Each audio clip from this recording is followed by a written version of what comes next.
Bueno, escuchábamos a Alberto Fernández. Ahí está Alberto Fernández, que salía por Zoom desde la Quinta de Olivos, pero participaba de un acto en Pilar desde un vacunatorio por las 3 millones de personas vacunadas. Sí, sí. Alberto, que está cada vez más presente, intenta recuperar el capital político que evidentemente ha perdido, así que más data, hoy no te pierdas, tenemos un programón. Nos vamos a meter en el tema vacunas, vamos a hablar de la salud pública, hasta qué punto está saturado el sistema nacional de salud, y también vamos a hablar de educación. ¿Qué es lo que está pasando en la provincia de Buenos Aires, Guada? Viste que ahora hay un sistema un tanto híbrido.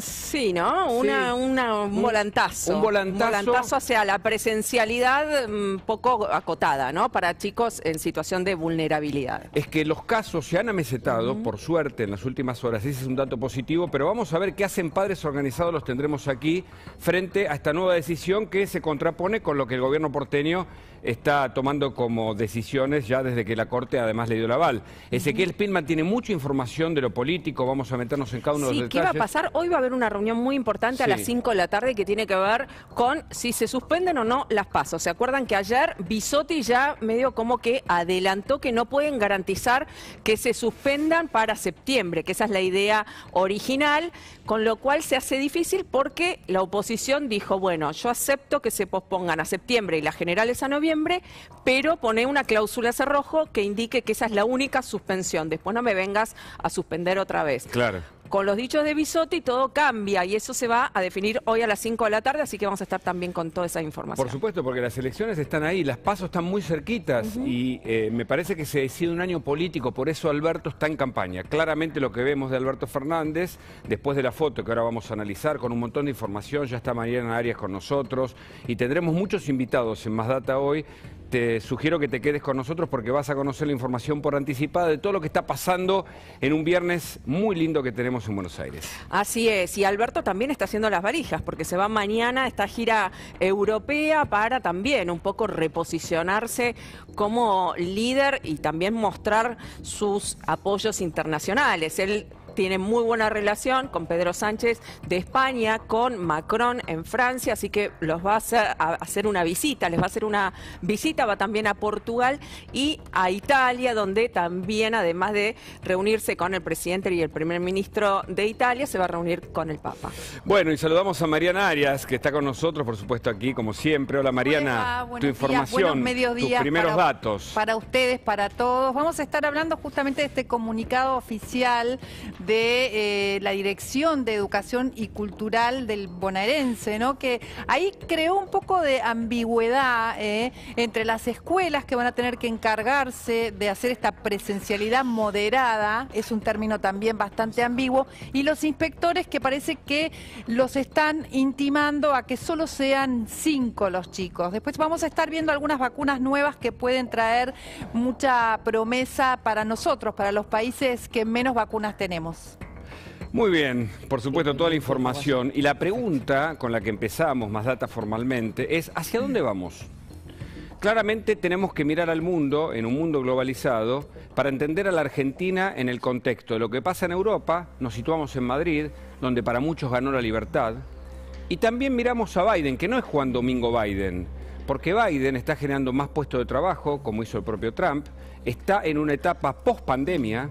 Entonces nos preguntamos nosotros, ¿hacia dónde vamos? Y vemos esta foto, que no deja de asombrarnos, porque esto es una muestra de lo que pasa con lo que Durkheim diría, uno de los padres de la sociología, es un cuerpo social que está enfermo. La Argentina hace mucho que está enfermo, no es solo culpa de este gobierno, hace décadas que crece en la pobreza, que crece en la desigualdad, que no logra encaminar en la inversión. Y vemos esta foto donde están todos juntos. Pero están demasiado juntos. Están incumpliendo las normas que el propio gobierno propone. Recuerdo que todos los especialistas señalan que nosotros tenemos 2 pulsiones. Tenemos una pulsión de vida, una construcción permanente con acciones cotidianas, en donde alimentamos ese perro, digamos, que tiende a ser, positivo. 2 perros, me acuerdo de la metáfora. Y la otra pulsión, que es la pulsión que nos lleva hacia lo negativo. Esto que la Argentina parece ser una condición de autoboicot permanente, porque esta foto donde están juntos, pero demasiado juntos, muestra que efectivamente el gobierno es como Mr. Jekyll y el Dr. Hyde, ¿ustedes lo recuerdan? Alguien que por momentos quiere ser componedor, que por momentos incumple las reglas. Entonces, ¿dónde estamos? ¿Hacia dónde vamos? Esta es la incertidumbre que tenemos en la Argentina de hoy. Cuando miramos lo que pasa en otros países de la región, vemos claramente que nos han superado, por ejemplo, en términos de vacunación. La Argentina, ¿qué tipo de país va a ser? Bueno, esa es la discusión que dentro del propio gobierno tienen que respondernos a nosotros los ciudadanos, que miramos con asombro cómo ellos tienen doble discurso de manera permanente. Alberto con una palabra cada vez más degradada y Cristina Fernández obedeciendo a su propio mandato, cada vez más abroquelada con un sector extremo que se parece más al de Venezuela, al de El Salvador, al de otros países de la región, con una autocracia en vez de las democracias modernas que hoy nos propone el mundo. ¿Hacia dónde vamos? Guadalupe Vázquez con la frase del día.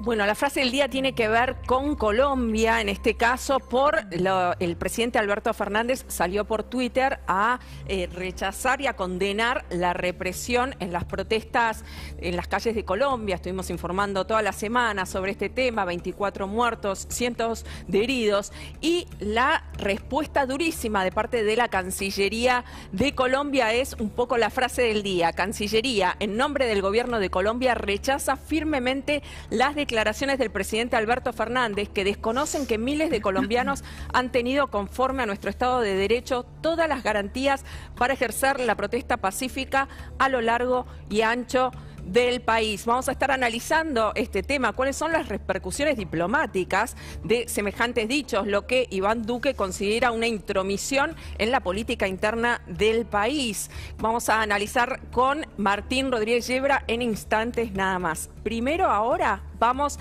al móvil. Nacho Damonte está en Morón, en donde hay una feria, obviamente gente que está en una situación de crisis, que sale a vender hasta sus propias pertenencias. Eso es lo que está ocurriendo en esta feria que se armó en Morón, pero que por supuesto es difícil mantener la distancia social en estas circunstancias. Nacho Damonte, ¿cómo estás?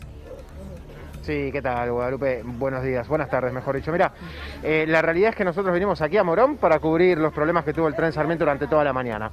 Finalizados los problemas, nos encontramos con una feria que se ha convertido en multitudinaria, te diría, porque tiene de todo. Tiene personas que han perdido su trabajo el año pasado, han abierto el placar y han decidido vender su propia ropa. Tiene también personas que por unas changas o por la posibilidad de entrar a algún local de ropa de saldo compran esta ropa para poder después revenderla. Pero lo particular de esto es que se hace en plena vía pública, en una etapa en la que, bueno, claramente deberíamos de respetar distancias, barbijo, protocolos, etcétera, que aquí se hace, pero muchas veces es difícil de hacerlo. Mira, yo le voy a pedir a Carlos, estamos mostrando, por ejemplo, todo lo que se puede encontrar aquí. Ahora en instantes vamos a tener un testimonio, pero mira, apenas pase el colectivo, te quiero mostrar, Guada, también a Hugo, para que veas de lejos. Esa es la Plaza de Morón. Claro, ahí la no hay plaza que está al lado de la Universidad distanciamiento, de Morón. Nacho, claramente la gente, insisto, es un problema mientras cierran las escuelas que no puede resolver con las ferias en donde la gente se apiña, se junta, porque necesita comprarse ropa o necesita adquirir elementos y no se respetan las normas sociales, me parece, ¿no? Es muy difícil, le cuesta al Hugo. gobierno bonaerense en este caso hacer respetar las normas, demasiado juntos, decíamos recién como en la foto. Mira, la promesa de la municipalidad al gobierno de la provincia de Buenos Aires había sido que si les permitían mantener este espacio al aire libre para que las personas puedan vender sus pertenencias, bueno, la municipalidad se iba a encargar de tratar de mantener los protocolos o por lo menos sea lo más ordenado posible. Es muy difícil. Recién les estábamos mostrando del lado de enfrente, porque estamos en una calle interna, así muy cerca de la estación. Eso que ven, esa pared que ven ahí, ¿saben qué es? Es una escuela. Es una escuela que no tiene en su vereda a los niños haciendo la fila para ingresar con protocolos, no tiene a los docentes recibiendo a los padres, sino que tiene en su vereda, con la autorización de la misma escuela, a decenas de personas que sin trabajo, sin la posibilidad de salir adelante, han decidido acercarse hasta aquí para vender sus productos. Vamos a caminar, un poquito? Vamos a hablar con Graciela. Ay, Graciela sí, es una señora que está trabajando aquí y que ha decidido traer la ropa de su placar. Mirá, acá está Graciela. Estuvimos conversando hace un rato, la verdad que es una historia que vale la pena contar. Graciela, gracias por recibir a La Nación Más. Sabemos que estás trabajando y sabemos también que tuviste que hacer el placar, ¿no? Sí, la verdad que sí, es bastante complicado, pero bueno, tener que trasear mi placar para poder ganar unos pesos, porque en realidad no es mucho tampoco, pero bueno. Como esta situación también es la de muchos acá. De hecho, vos venís de La Tablada, ¿no? Sí, Tablada, vengo yo, sí, es verdad. Y así estamos todos. ¿Cómo fue que terminaste teniendo que vender cosas que te pertenecían, que las tenías en tu casa y que no te quedó otra? Sí, totalmente. Así también traje mis cosas y cosas de algunos conocidos también que me ayudan y aportan y bueno, nada, acá estamos. O sea que también te ayudan familias y conocidos. ¿Cómo viviste la cuarentena el último año? Me imagino que no habrá sido fácil y llegaste a una situación así. Horrible, la verdad, con la ayuda de mi familia dentro de todo, porque yo no tenía trabajo ni nada. Así que es difícil de conseguir también a los 45, porque dicen que a partir de los 40 tenemos trabajo y no es así. No, piden hasta los 35 y hasta ahí nomás 40. Tenés a tu hija también, ¿no? Que te viene a ayudar. Mi hija también, sí. Tengo a mi hija, pero mi hija ya es mayor también y estamos las dos buscando laburo igual a pesar de que venimos acá, ¿no? ¿Y cómo se hace en un país con esta situación, en pandemia, por ejemplo con el alquiler? Los servicios, la luz, el agua, el gas, ¿cómo haces? No, yo la verdad que hace 2 años que debo el alquiler, lamentablemente. 2 años que debes el alquiler. Sí, me están bancando y la verdad que no es fácil que me estén bancando tampoco, ¿no? Pero bueno, entienden la situación en la que estoy pasando y bueno, es complicadísimo. ¿Sentiste en algún momento que quizás no se veía la luz al final del túnel? Llegaste a una situación, imagino, que no esperabas. No la veo, la verdad que no la veo. Todavía no la veo. No sé hasta cuándo va a durar esto, porque la verdad cada vez vamos peor. Las cosas aumentan y nosotros estamos largando las cosas por nada, en realidad por nada. A ver, no sé, una campera de jean o una camisa de jean, ¿cuánto la vendes? 250. 250 pesos. Pero también que no vale 250 una camisa. Esta es nueva, por ejemplo, ¿ves? Estas son nuevas. Esta me la compras de saldo. Esta me la dieron, no la compré yo. Ah, te la regalaron para poder venderla. Correcto. Y una camisa esta no vale. Pero bueno. ¿Tu hija estudia o tuvo la posibilidad? Está empezando 4º año. Bachiller. O sea que tampoco está pudiendo ir a la escuela. No, lo está haciendo virtual. Virtual. Virtual, lo hace virtual, sí. ¿Y cómo haces? Porque si estás trabajando acá, tenés que estar cerca de tu hija, que también está trabajando con vos. Es como que las prioridades quedan completamente desfasadas. Correcto. Así es que no, es complicadísimo y gracias a Dios, bueno, por lo menos mi hija puede estudiar igual. Así que nada, así estamos todos, al igual con precaución, con barbijo, con alcohol. Cuando tocan la ropa le echamos el alcohol igual. Así ¿Recibís algún subsidio? Nada, no, esa... ¿Recibirías algún subsidio? ¿Eh? ¿Recibirías algún subsidio? La verdad que no. No, yo necesito un trabajo. Porque no me sirve un subsidio, pero no, yo prefiero un trabajo. Claro. Muchas gracias, Graciela. Bueno, Muy amable por qué dato, Esta es la ¿no? imagen, Hugo. Qué bien. Yo Bueno, prefiero un trabajo, muy buena trabajo. crónica, porque eso revela, demuestra, es claramente, es una foto antropológica social de lo que, con la inmediatez de lo que está pasando ahora. La gente que quiere un trabajo, pero tiene que vender prendas para sobrevivir, porque no tiene otra manera de sobrevivir. Y esta es la Argentina que se devela cada vez que uno recorre el conurbano. Gracias, Nacho, porque es una muy buena postal de lo que está pasando hoy en la Argentina. Y es una feria que hace unos días no existía, ese también es el dato. Claro. Esto nos hace acordar Volvió el trueque. mucho al 2001, Volvió ¿no? el Cuando trueque, empezaron claro. los clubes de trueque, gente que nunca se había visto en esa situación y se las tiene que ingeniar para sobrevivir. Tremenda situación. Y ahora vamos a las consecuencias, les decía con la frase del día, ¿qué es lo que dijo el presidente Alberto Fernández que enojó tanto a Iván Duque, al presidente de Colombia, y que nos generó ahora un problema diplomático con ese país? Tenemos el tuit de Alberto Fernández, vamos a estar analizándolo ahora con Martín Yebra de la redacción de La Nación. Con preocupación observo la represión desatada ante las protestas sociales ocurridas en Colombia. Ruego porque el pueblo colombiano retome la paz social e insto a su gobierno a que en resguardo de los derechos humanos cese la singular violencia institucional que se ha ejercido.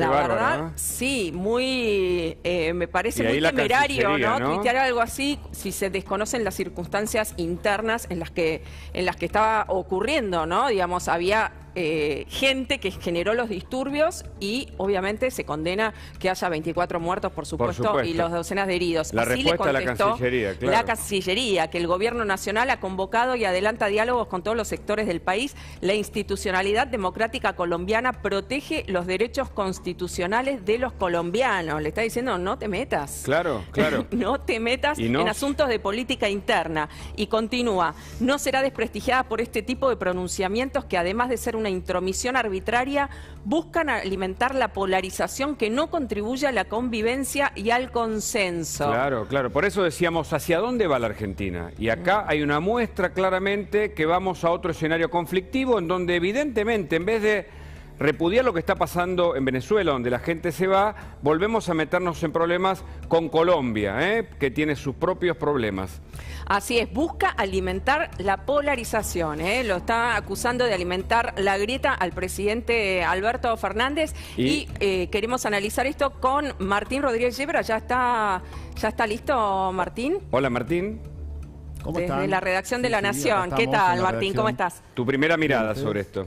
Sí, es un conflicto innecesario, un conflicto nuevo que el gobierno, el presidente personalmente entra a partir de romper un principio general de la política internacional, que es la no injerencia en asuntos internos de otro país.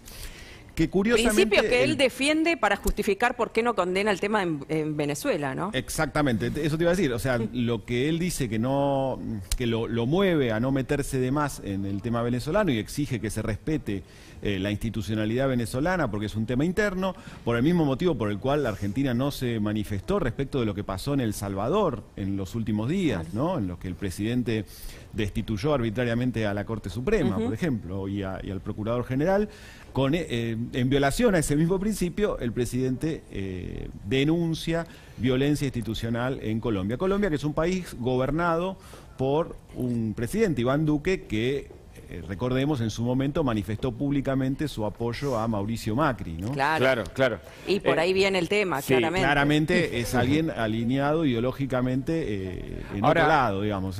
Colombia en general, te diría, es un país que siempre estuvo fuera del radar del kirchnerismo, ¿no? Durante los 20 años casi que lleva el kirchnerismo en la Argentina con el paréntesis que significó el macrismo, Colombia siempre estuvo gobernado por opciones de derecha o centro-derecha. Claro, claro. Y además recordemos que Colombia tiene un escenario muy complejo de hace muchos años, en algún sentido parecido a la Argentina, pero al principio nos preguntábamos de este programa, ¿hacia dónde vamos? Y esta pregunta la responde un nuevo frente que Alberto expresa a través de un tuit. ¿Lo hace por motus propio Alberto o te parece que hay detrás ese sector tan extremo del kirchnerismo que lo impulsa a manifestarte al presidente? Mira, yo creo que toda esta semana lo que estuvimos viendo es a un presidente que se sube a algunos conflictos que unifican. En un momento de máxima tensión interna en el oficialismo, expuesta como nunca a partir del conflicto de Guzmán que estalló hace justo una semana. Bueno, el presidente ha tenido una radicalización de su discurso en varios aspectos. El tema judicial fue uno, el tema internacional, con lo que está pasando en Colombia, es otro que unifica con el resto de la tropa del Frente de Todos. Son gestos mirando más hacia adentro que hacia afuera, aunque le generen un conflicto internacional como el que estamos viendo en este momento con Colombia. No es un tema que al presidente le preocupe demasiado generar esta fricción con Colombia, justamente porque no tiene una relación aceitada con ese país, a pesar de que son países, como vos decías, muy complementarios. Son dos economías bastante parecidas en tamaño, dos países más o menos de la misma relevancia en América del Sur, pero no hay un vínculo político construido entre el gobierno de Alberto Fernández y el de Duque. ¿Y qué pasa en un momento en donde está iniciando una gira por Europa, ¿no? También, obviamente, esto tiene implicancias diplomáticas que lo van a afectar. No creo que sea bien visto en los países que va a visitar el presidente. Y también te sumo la inquietud por si diplomáticamente es aconsejable que él vaya, por ejemplo, a España, en donde la izquierda acaba de perder elecciones muy importantes. A ver, probablemente lo que veamos la semana que viene sea a otro Alberto Fernández, al Alberto Fernández más dialoguista, más abierto, más centrista, como él en algún momento se definía, ¿no? Pero hay un Alberto Fernández para todos los gustos, me hiciste pensar... ¿Te acordás? Elija su propia historia. Claro, me vino a la cabeza, te juro, con tu expresión. Elija su propio Alberto. Claro, elegí al Alberto que... Eso finalmente es un problema para nosotros más bien, ¿no? Que la gente también se distrae frente a esta incapacidad de saber para dónde vamos. Bueno, es que los presidentes que lo reciban la semana que viene en Europa lo van a escuchar, van a tomar nota de lo que el gobierno argentino necesita o pide, pero actúan a partir de la información que van recibiendo de sus propias cancillerías, de lo que pueden leer, de la conducta habitual de un mandatario, y todas estas cosas suman a la hora de tomar decisiones, ¿no? Claro, claro. Entonces, es evidentemente muy importante el viaje de la semana que viene, todas las reuniones pueden tener un peso a la hora de destrabar sobre todo el tema del Fondo Monetario y del Club de París, que son las urgencias, las papas calientes que tiene el ministro Guzmán sobre la mesa, pero hay antecedentes, uno arrastra esos antecedentes y en esas reuniones llega con todas estas cosas en la valija, ¿no? Un detalle, Martín, Fori, cuando estuvo en Francia, me contó una anécdota que es muy interesante y que pinta esto. Dice cuando se reúne por la deuda con el Club de París, el canciller francés le dice, pero ¿usted qué tipo de argentino es? Y él dice, ¿por qué? ¿Usted es el argentino que cumple, que honra la historia inicial de su país o es ese que cuenta una cosa y puede hacer otra totalmente distinta? Claro, y eso es una fama que lo excede a Alberto Fernández, ¿no? Es una construcción nacional que tiene ya décadas y cuando sobre todo arrastrás ese prejuicio, bueno, quizás tenés que incluso sobreactuar lo contrario, ¿no? Claro. Entonces no parece lo más adecuado llegar con estos antecedentes que pueden ser menores a la hora de discutir el destino de la relación entre Argentina y el Fondo Monetario Internacional, por ejemplo, pero que pesan porque arrastramos esa mochila. O sea, cualquier presidente argentino que llega a reunirse con, por ejemplo, el presidente de Francia, arrastra esa mochila. Me preguntabas antes por España, es cierto que no es el mejor momento también del gobierno español, pero evidentemente lo que pasó en las elecciones de Madrid no implica que no sea un representante válido Pedro Sánchez con quien sentarse a negociar. El presidente necesita que los principales países europeos le den su apoyo. Curiosamente no está Alemania en esta gira, ¿no? Hay una escala con Merkel. Gracias, Martín, muy completo el informe, muy interesante escucharte. Muchas gracias. Bueno, y ya la tenemos sentada en el estudio a Mariela Alejandre, que es bioquímica, porque hubo toda una polémica con estos test que la provincia de Buenos Aires prohibió test rápidos para hacerse uno mismo, que se podían comprar en la farmacia, y en la provincia de Buenos Aires se acaban de prohibir. ¿Cómo son esos test y por qué la prohibición? Mariel, ¿cómo estás? ¿Cómo están? Buen día, gracias por invitarme. Gracias por venir. Al contrario, son test rápidos, económicos, que la gente tiene a su disposición para que el bioquímico se los haga o les enseñe a hacérselo y monitorice esos resultados. Estos test la gente debería adquirirlos en los laboratorios o llamarnos a los bioquímicos que vamos y se lo hacemos donde ellos estén, en su punto de atención. En las farmacias a veces se venden en otros países donde el profesional farmacéutico es el que está encargado por incumbencias de los test de laboratorio. ¿Podemos mostrarlos? ¿Por qué uno no lo puede hacer? Porque estos en particular no son autotest, son test de uso profesional y los profesionales que tenemos entonces la obligación de hacerlo y de enseñarle a la población y de educar en el resultado y en la interpretación somos los bioquímicos. Entonces esa es la principal causa. Estos son test rápidos pero con hisopado. Claro. No son los de la gotita de sangre. No son los de la gotita de sangre porque estos son test diagnósticos. Es decir, lo que nosotros vamos a encontrar con este hisopo, que es súper flexible y que nosotros vamos a introducírselo en las fosas nasales a los pacientes, a las personas, son las proteínas del virus. Entonces, es un test diagnóstico. Si una persona tiene síntomas que posiblemente se atribuyan a COVID y este test da positivo, los bioquímicos directamente los subimos, ¿no es cierto?, como tal, al sistema CISA digamos, de sumatoria de casos diarios. En la práctica, a ver, mientras lo mostrás, perdóname, si alguien tiene síntomas, como decís vos, en la Ciudad de Buenos Aires, ¿cómo puede, claro, cuánto sale, cómo lo adquiere, cómo hace su autotest, cómo se diagnostica posteriormente? ¿Cómo son los pasos, por favor? Los bioquímicos siempre le vamos a aconsejar que nos consulten. Hay varias posibilidades.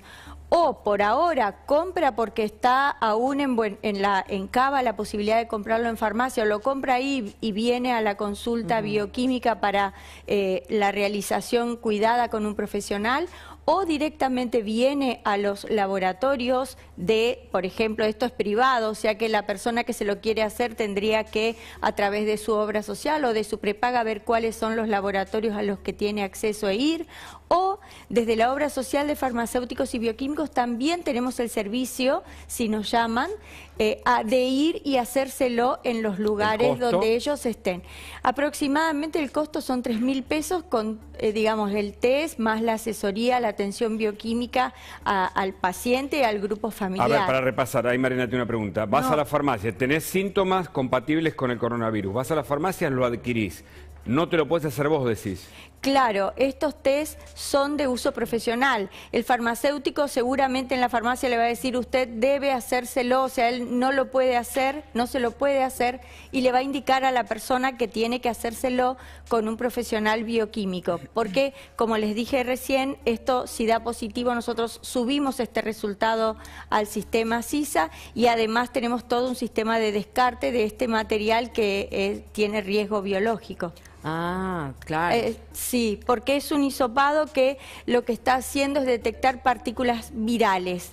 Entonces estamos manejando virus en esta punta de hisopo, claro, que luego... Eso se tiene que descartar en las bolsas esas especiales que hay en los hospitales, ¿no? Esas sí, para material o que hay en los laboratorios o que nosotros tenemos la posibilidad de transportar. Es algo así, imagínense, cuando hacíamos PCR teníamos el triple envase para transportar las muestras de hisopo. Es decir, esto es de una peligrosidad similar en el sentido de que lo que hacemos es con el hisopo tener virus en estas muestras y eso es potencialmente contagioso. Lo mismo que era el hisopo que usábamos para la técnica de PCR. Ah, claro, claro, perfecto. ¿Y ese hisopo es también para hacer el doble hisopado como se hace en el hisopado habitual, en la nariz y en la garganta? En los test rápidos se aconseja hisopar las dos fosas nasales, nada más. Nada más. Y con esa muestra, estos test, si el paciente tiene síntomas, tiene un alto porcentaje de sensibilidad, es decir, arriba del 95%. Así que es un test muy aconsejable para obtener una buena idea de lo que le está pasando a ese paciente en presencia de síntomas. Mariana. Lo que te quería preguntar es cuál es la diferencia y por qué pensás que en la provincia de Buenos Aires prohíben, digamos, que se pueda acceder a estos test. ¿Y cuál es la diferencia con los típicos test PCR que se hacen en cualquier laboratorio? ¿Hay alguna diferencia o es la misma metodología? Bien, en el primer punto, la verdad es que está bueno que directamente la gente lo adquiera con el profesional que se lo puede hacer o le puede explicar cuáles son los resultados. Entonces de ahí ingresar un paso más al sistema para comprarlo, pero después tener que ir a un laboratorio de análisis clínico o llamar a un bioquímico para hacer la atención bioquímica en el punto donde está el paciente, complejiza. Y además, o sea que está bien que los contactemos directamente a ustedes, decís. Eso es otra opción distinta a todo lo que hay en el mercado. Por ahí se entiende, si entendemos que en otros países la actividad del bioquímico es una especialidad de la carrera de farmacia o una especialidad de la carrera de medicina. En Argentina tenemos los profesionales bioquímicos que somos los símil farmacéuticos o médicos especialistas. Entonces, en definitiva, aquí en nuestro país la opción es ir a los laboratorios o llamar a los bioquímicos de confianza para que nosotros podamos ir y hacérselo en los lugares que lo necesiten. Ese es el primer punto. Y el segundo es distinto a la PCR. Es distinto. Son dos metodologías diferentes. La PCR amplifica el genoma viral, o sea, multiplica el virus y en base a esa multiplicación luego lo detecta. En los test rápidos, la cantidad de virus que nosotros le tomamos en las fosas nasales es lo que hay y es lo que va a revelar el test. No hay ningún proceso intermedio de multiplicar esa cantidad. ¿Puede haber más falsos positivos o negativos? Digo, ¿puede haber más falsos negativos en este tipo de test que en el PCR? ¿Es más seguro el PCR? Claro, en el sentido de que el PCR al amplificar aumenta su sensibilidad y este test puede dar negativo cuando la carga viral, la cantidad de virus que las personas tienen en sus fosas nasales no es tanta como para que dé señal. Pero podría haber una carga viral y podría no ser detectada con este. Exacto. Gracias. Y ahí habría que confirmar con otra técnica. Para cerrar, Mariel, ¿cuál es la diferencia con los test rápidos de antígenos, ¿no? Los test esos que te preguntaban en el principio de la gotita de sangre, que sí se pueden conseguir en las farmacias, ¿o no? Este es el test de antígeno, el del hisopado. El que vos decís, la gotita de sangre, es el test rápido de anticuerpo. Era este otro. El cassette es parecido, solo que la muestra es distinta, es una gotita de sangre. Y ahí lo que hacemos es saber si ese paciente tiene defensas. Si el organismo pudo fabricar anticuerpos, ya sea porque estuvo en contacto con el virus o porque se vacunó y capaz que si es post-vacunación preferimos una extracción de sangre. ¿Ese test rápido detecta los anticuerpos que uno pudo haber generado si se vacunó? En realidad seguro va a detectar los anticuerpos que uno generó si tuvo la enfermedad. Capaz que la vacunación, como es una inmunización pasiva, la cantidad de defensas que se generan en el organismo es menor que si uno tuvo la enfermedad y ahí vamos a tener que ir a la extracción de sangre con a ver si entendí bien. Hay tres tipos de testeo. Tenemos el PCR, que es un test más complejo, que tarda más tiempo, que es una radiografía o una tomografía de la situación del paciente. Y que es diagnóstico. Antes que eso está el de antígeno, los dos son hisopados, PCR y antígeno son hisopados. Y hay otro test que es el de sangre que mide anticuerpos. ¿Está bien eso? ¿Lo entendimos bien? Es así y puede ser con una gotita de sangre en estos test rápidos deslocalizados que uno va y lo hace en el lugar de atención o con una extracción de sangre y la posterior procesamiento en el laboratorio. Los que estaban haciendo en Ezeiza son estos de antígenos, es un hisopado pero rápido, no PCR. Exactamente, es un muy buen método de tamizaje porque imagínate que ahí mismo podemos detectar si esa persona tiene una carga o cantidad de virus en las fosas nasales importante y si da negativo, aunque digamos pudiera tener, en algún sentido también podemos quedarnos tranquilos que esa cantidad es baja y por lo tanto tampoco va a contagiar. El tiempo, ¿no? Claro, la polémica que se generó con los test de Ezeiza. El tiempo para que se revele el resultado es de 15 minutos. 15 minutos, de 15 a 20 minutos. Antes no podemos tener certeza de un resultado ¿Estaban dando resultados? Sí. A los 3 minutos hay evidencia. Es una irregularidad, Ahora, no está bien procesado. Espera que le quería preguntar esto último, si no después me olvido con la niebla mental. Con respecto a esto, ¿cuál es tu hipótesis? ¿Qué se hacía para dar un resultado a los 3 minutos? ¿No se hacía el test?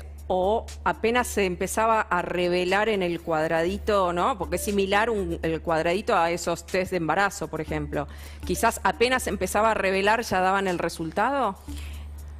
Lo hacían mal, digamos, la hipótesis está mal hecho en el sentido de que yo no puedo dar un resultado antes de esperar los 15 a 20 minutos, ni puedo dar un resultado pasado ese tiempo. Es decir, esta es la importancia del manejo de estos test que son rápidos, son fáciles, son accesibles, pero todo análisis clínico, y este lo es, debe tener el respeto de los pasos para que el resultado refleje lo que verdaderamente le pasa a esa persona. Si yo doy un resultado antes, lo doy a los 3 minutos, a los 4, a los 10, está equivocada la manera. Entiendo que es una manera de tener la información cuando no hay los testeos suficientes y que esta es una forma que se suma. Ahora, si yo voy a la farmacia y compro este pack, ¿por qué no voy directamente a testearme en vez de gastar la plata y tener que ir a un bioquímico a que me haga el test? ¿Cuál sería en la práctica el beneficio de la venta de estos test, digamos, venta libre o venta al consumidor? En primer lugar, siempre estamos los bioquímicos. Todos los dispositivos que uno tiene, digamos, que ofrecen la parte pública para ir a testearse, siempre está un bioquímico coordinando esos equipos. Me consta, hemos colaborado con bioquímicos para el gobierno de la Ciudad Autónoma de Buenos Aires para que estén en todos esos lugares monitoreando, ya sea nuestro personal auxiliar o nosotros mismos, y dar un resultado confiable. Eso por un lado. El tema de querer comprar estos dispositivos en otro lugar, por ahí es para una forma privada de querer testearse por necesidad de viajes, por necesidad de haber estado en contacto con alguien que tuvo COVID y uno lo quiere hacer uno mismo, y también está bien. Por eso ahí los sistemas entonces privados... se puede hacer, lo puede hacer uno mismo. Si uno sospecha y no quiere hacer la cola, no quiere esperar... no quiere exponerse, por ejemplo. Claro, o exponerse, o tener que esperar el resultado que tarda, ¿no?, unas horas. Exacto. Puede hacer esto. Si uno no quiere ir por la vía pública gratuita, puede ir por el sector privado, y ahí, como les decía, las obras sociales reconocemos los módulos COVID con 40% de descuento, y la persona, el paciente, es aconsejable que acuda a los bioquímicos, le hacemos el test, le hacemos la atención bioquímica para informarle sus resultados, y al menos sabe exactamente en qué situación se encuentra. No son autotest, las personas es muy complicado que se puedan tomar la muestra introduciendo el hisopo hasta donde corresponde. Y una baja o una mala calidad en la muestra es una mala calidad en el resultado. Pero tenemos al doctor Regazzoni que se suma, y ya lo interpelamos, le preguntamos, ¿qué opina de estos test que uno pudiera comprar o puede comprar en la ciudad para autodiagnosticarse? ¿Está de acuerdo, no, inicialmente? Alguna estrategia de autotest es indispensable. Y ningún país serio hoy va a poder hacer frente a la pandemia sin alguna estrategia de autotest, donde la persona agarra, compra el test, se hace ella, la persona misma, el test y interpreta el resultado como positivo o negativo. Es un hecho ya... No hay ninguna duda, digamos, aparte hay mucha... el mundo hace eso, el mundo más avanzado. Sí, un poco, aparte epidemiológicamente, si no es imposible el otro. Desconozco las propiedades técnicas de este test en particular, si ha sido autorizado para que sea un autotest. Normalmente, digamos, no hace falta un gran entrenamiento para interpretar una línea, las mujeres lo hacen siempre con el Levatest. Sí. Claro. Y es indispensable que se acá evolucione. la bioquímica se le va a enojar. No es un tema de bioquímico o médico. Lo que les digo es, en el mundo se va al autotest en coronavirus, seguro, es un tema que está fuera de discusión, y no sé, este test si ha sido probado para eso, no lo conozco técnicamente. Ese es el punto. Todavía, o test que se está comercializando es de uso profesional. Y luego también...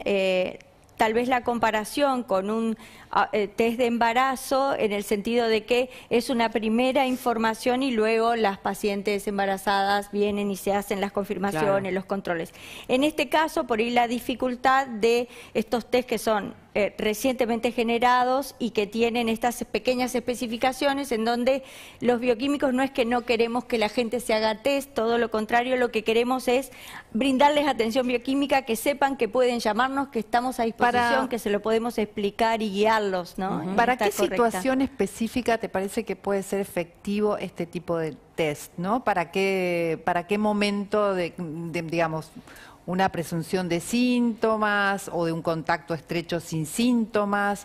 ¿Cuándo sería más efectivo este tipo de test? Este test funciona muy bien con más del 95% de sensibilidad cuando la persona tiene síntomas. Digamos, en otro momento de su historia puede dar negativo y ese negativo no estaría excluyendo la posibilidad de que el paciente o la persona tenga en sus fosas nasales el virus. Porque ¿Nos podés mostrar qué es un hisopo y además cómo funciona? ¿Es un hisopo que después va a un frasquito? A ver, ¿cómo es? Un hisopo que luego nosotros ponemos un reactivo que son gotitas, 10 gotas en un tubo de reacción, y ese hisopo, luego de haber tomado las muestras en las dos fosas nasales, hay que, digamos, tratar de que todo el material que hemos tomado se mezcle con el reactivo que hemos puesto. Luego de eso se escurre el hisopo muy bien y tenemos la posibilidad de un goterito que se va a poner arriba del tubo. Este tubo es flexible y nos va a permitir entonces girar y colocar y ahí se pone... en el pocillo de reacción las 4 gotitas del material. Bien. Y luego se espera que ocurra esta reacción, que es una inmunocromatografía, por la cual hay anticuerpos que reconocen al virus y van a dar lo que decía el doctor recién, las señales en forma de líneas, que hay un control de reacción que debe dar siempre, si no hay que descartar porque de alguna manera este material no nos sirve, y además de esa línea de control, bueno, aparecerá una línea positiva si encontró proteínas virales en el hisopado de esa persona. Bien. Regazzoni, ¿y usted está de acuerdo con la prohibición en la provincia de Buenos Aires de la venta en farmacias? Es que no, si es un test que es de uso profesional y no está aprobado, pero acá hay que ser un poquito más práctico porque tenemos una pandemia por delante en la cual no puede esperar. El autotest es indispensable.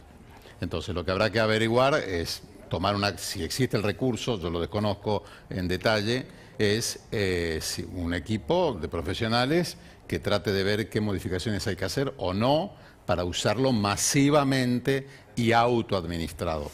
Y si no es hay que procurar otro. Pero los test autoadministrados son indispensables. Claro, que la persona se lo haga en la casa todas las veces que quiera. Sí, porque todo el tiempo estás en contacto de alguna u otra forma con el virus y no hay nada mejor que poder hacerlo rápidamente. Los que distribuyen para hacerse 2 veces por semana en Inglaterra son estos, ¿no?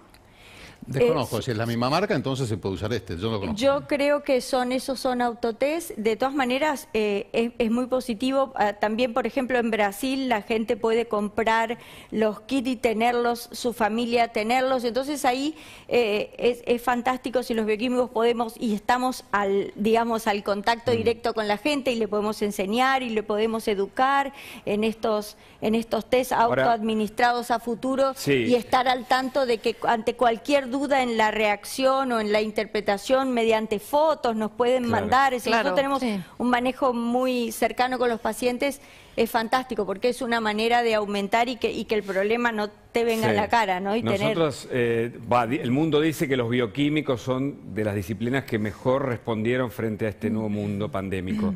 Y en ese sentido le pregunto, ¿puede ser que existan ya en proceso test que uno pueda hacerse, que no necesite el frasquito y todo el procedimiento, sino que ya con algo resumido en un solo paso uno pueda saber si hay indicaciones o variables compatibles con coronavirus?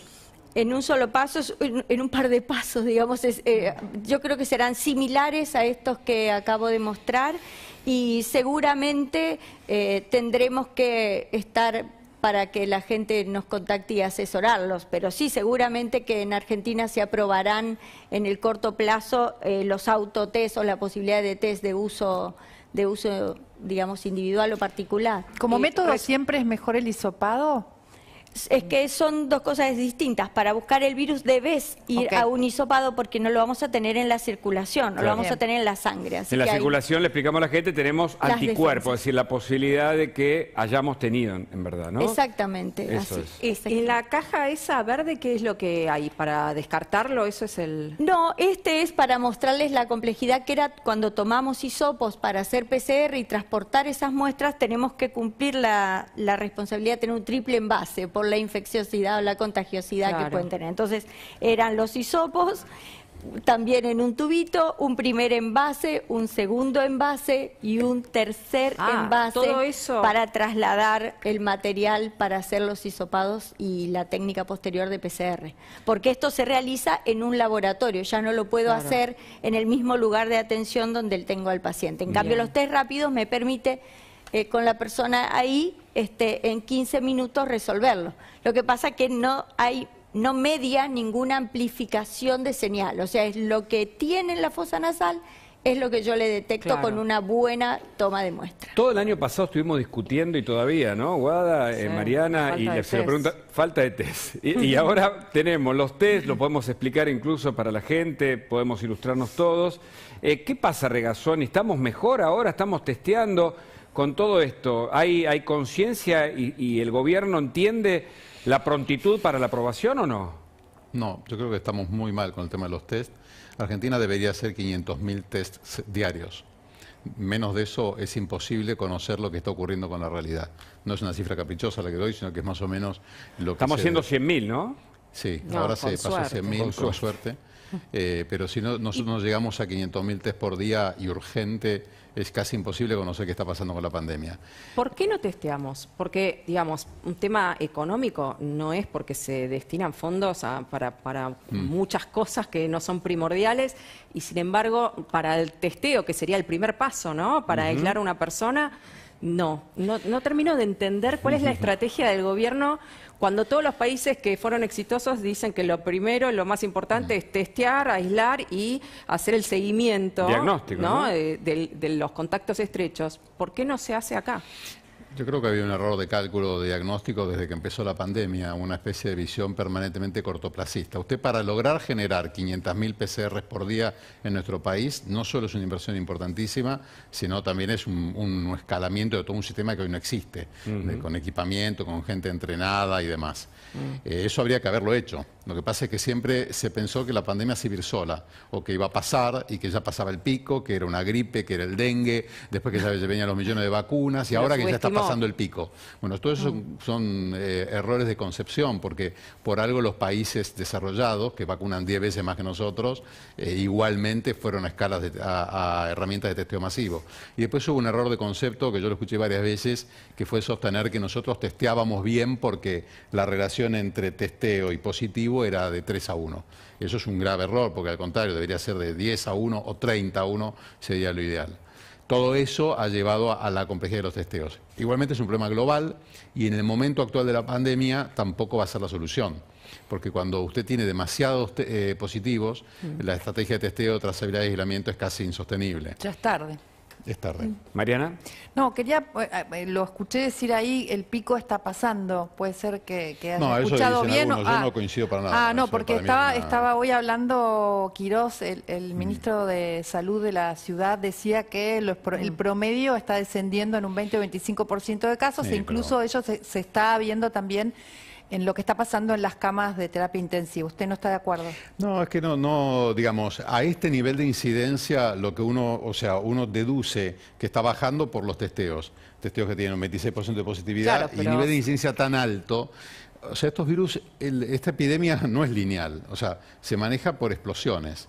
Entonces, el riesgo de que surja un nuevo brote depende de la cantidad de casos activos circulando. ¿Cómo es lo de las explosiones? ¿Lo puede reiterar? Porque es un fenómeno, como imagen me parece brutal. Claro, pero es así. La epidemia esta tiene un fenómeno que los que saben lo llaman estocasticidad y un coeficiente de dispersión geográfica que hace que va explotando en clusters, En grupos, como áreas en áreas geográficas confinadas. De eso se hablaba al principio. Justamente, y después se dejó de hablar y por eso también es un grave error, porque es imposible seguir la pandemia. Eso explicaría que en un lugar uno puede tener una alta prevalencia. Y en otro no. Y en otro al lado, o sea, perfectamente puede haber prevalencias distintas. Incluso barrios, son esos, Sí.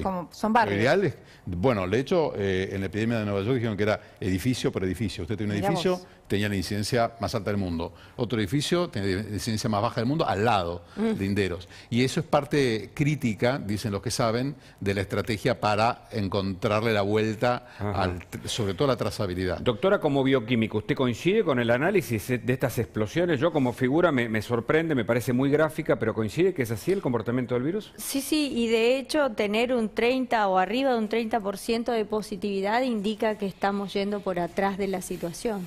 Ajá. Un lugar que hace la suficiente cantidad de testeos debe tener alrededor de un 10% de positivos. Y entonces ahora, digamos, casi toda la gente, o 3 de cada 10 personas que estamos testeando ya tiene el virus, ya el problema te explotó en el sistema. Incluso digamos, con la puedes vacunación prevenir, también ¿no? nos explotó Aparte, encima, si no se testea masivamente, nunca se va a poder hacer lo de que habían dicho en un principio que iba a ser distinto este año, que iban a hacer cuarentenas localizadas a la mínima unidad geográfica. Eso va a ser imposible hacerlo. Hay como dos grandes grupos de estrategias para esto, una se llama mitigación y otra supresión, ¿no? Mitigación es lo que se está haciendo, que es que se chequea la pandemia contra la ocupación de la cama de la terapia intensiva. Entonces, mientras tenga margen la terapia, yo libero las restricciones. Y eso es muy dañino porque genera muchas muertes y además porque genera mucho sufrimiento, mucha gente en terapia. Y hay otra que es la de supresión, que es hasta que no tengo cero casos, no paro. Claro. ¿Y cómo es eso en la práctica? En la práctica solo hay pocos países que pudieron hacer supresión porque hicieron un esfuerzo enorme. Tienes una mezcla de cierre de fronteras, con confinamientos, con testeos masivos, claro. Pero ahí ya estamos hablando de millones. No, pero además la gente después muere de otra cosa ahí también, porque las consecuencias en otras áreas pueden ser brutales. No, al contrario. Mire, acá el problema de salud más grave que tenemos en la Argentina en este momento se llama coronavirus. Cuando usted lo busque, ninguna enfermedad causa 400 defunciones diarias en nuestro país. O sea, es el doble, casi el doble lo que causa el infarto por día. Cuando nunca se vio una cosa igual en cuanto a la... ¿Es más preocupante que el año pasado, doctor, esto? Mucho más preocupante, sí, el doble de preocupante. Por lo menos las tasas todas las tasas de incidencia, etcétera, todas muestran lo mismo. ¿Y por qué se durmieron? Digo, bueno, es una palabra bien de barrio, ¿no? ¿Por qué se durmieron ante esta segunda ola? Si ya la estábamos viendo en Europa, ya la estábamos viendo en otros países... De la misma manera que nos dormimos al principio, que bueno, claro, ya nos habíamos dormido antes. Te puede llevar puesto la pandemia porque es algo nuevo, pero después de un año de trabajo, después de un año de investigación, después de que todos los países la pasaron, ¿por qué nos dormimos nosotros? Yo creo, no nos pasó solo a nosotros, pero yo creo que hay dos errores de concepto también. El primero fue decir que esta es la segunda ola. Esta es indudablemente la tercera ola. Nosotros en las fiestas vimos un pico... En Perú hablan de tercera. Enorme. En términos de letalidad, que fue muy complejo, lo tuvimos entre finales de diciembre y mediados de enero.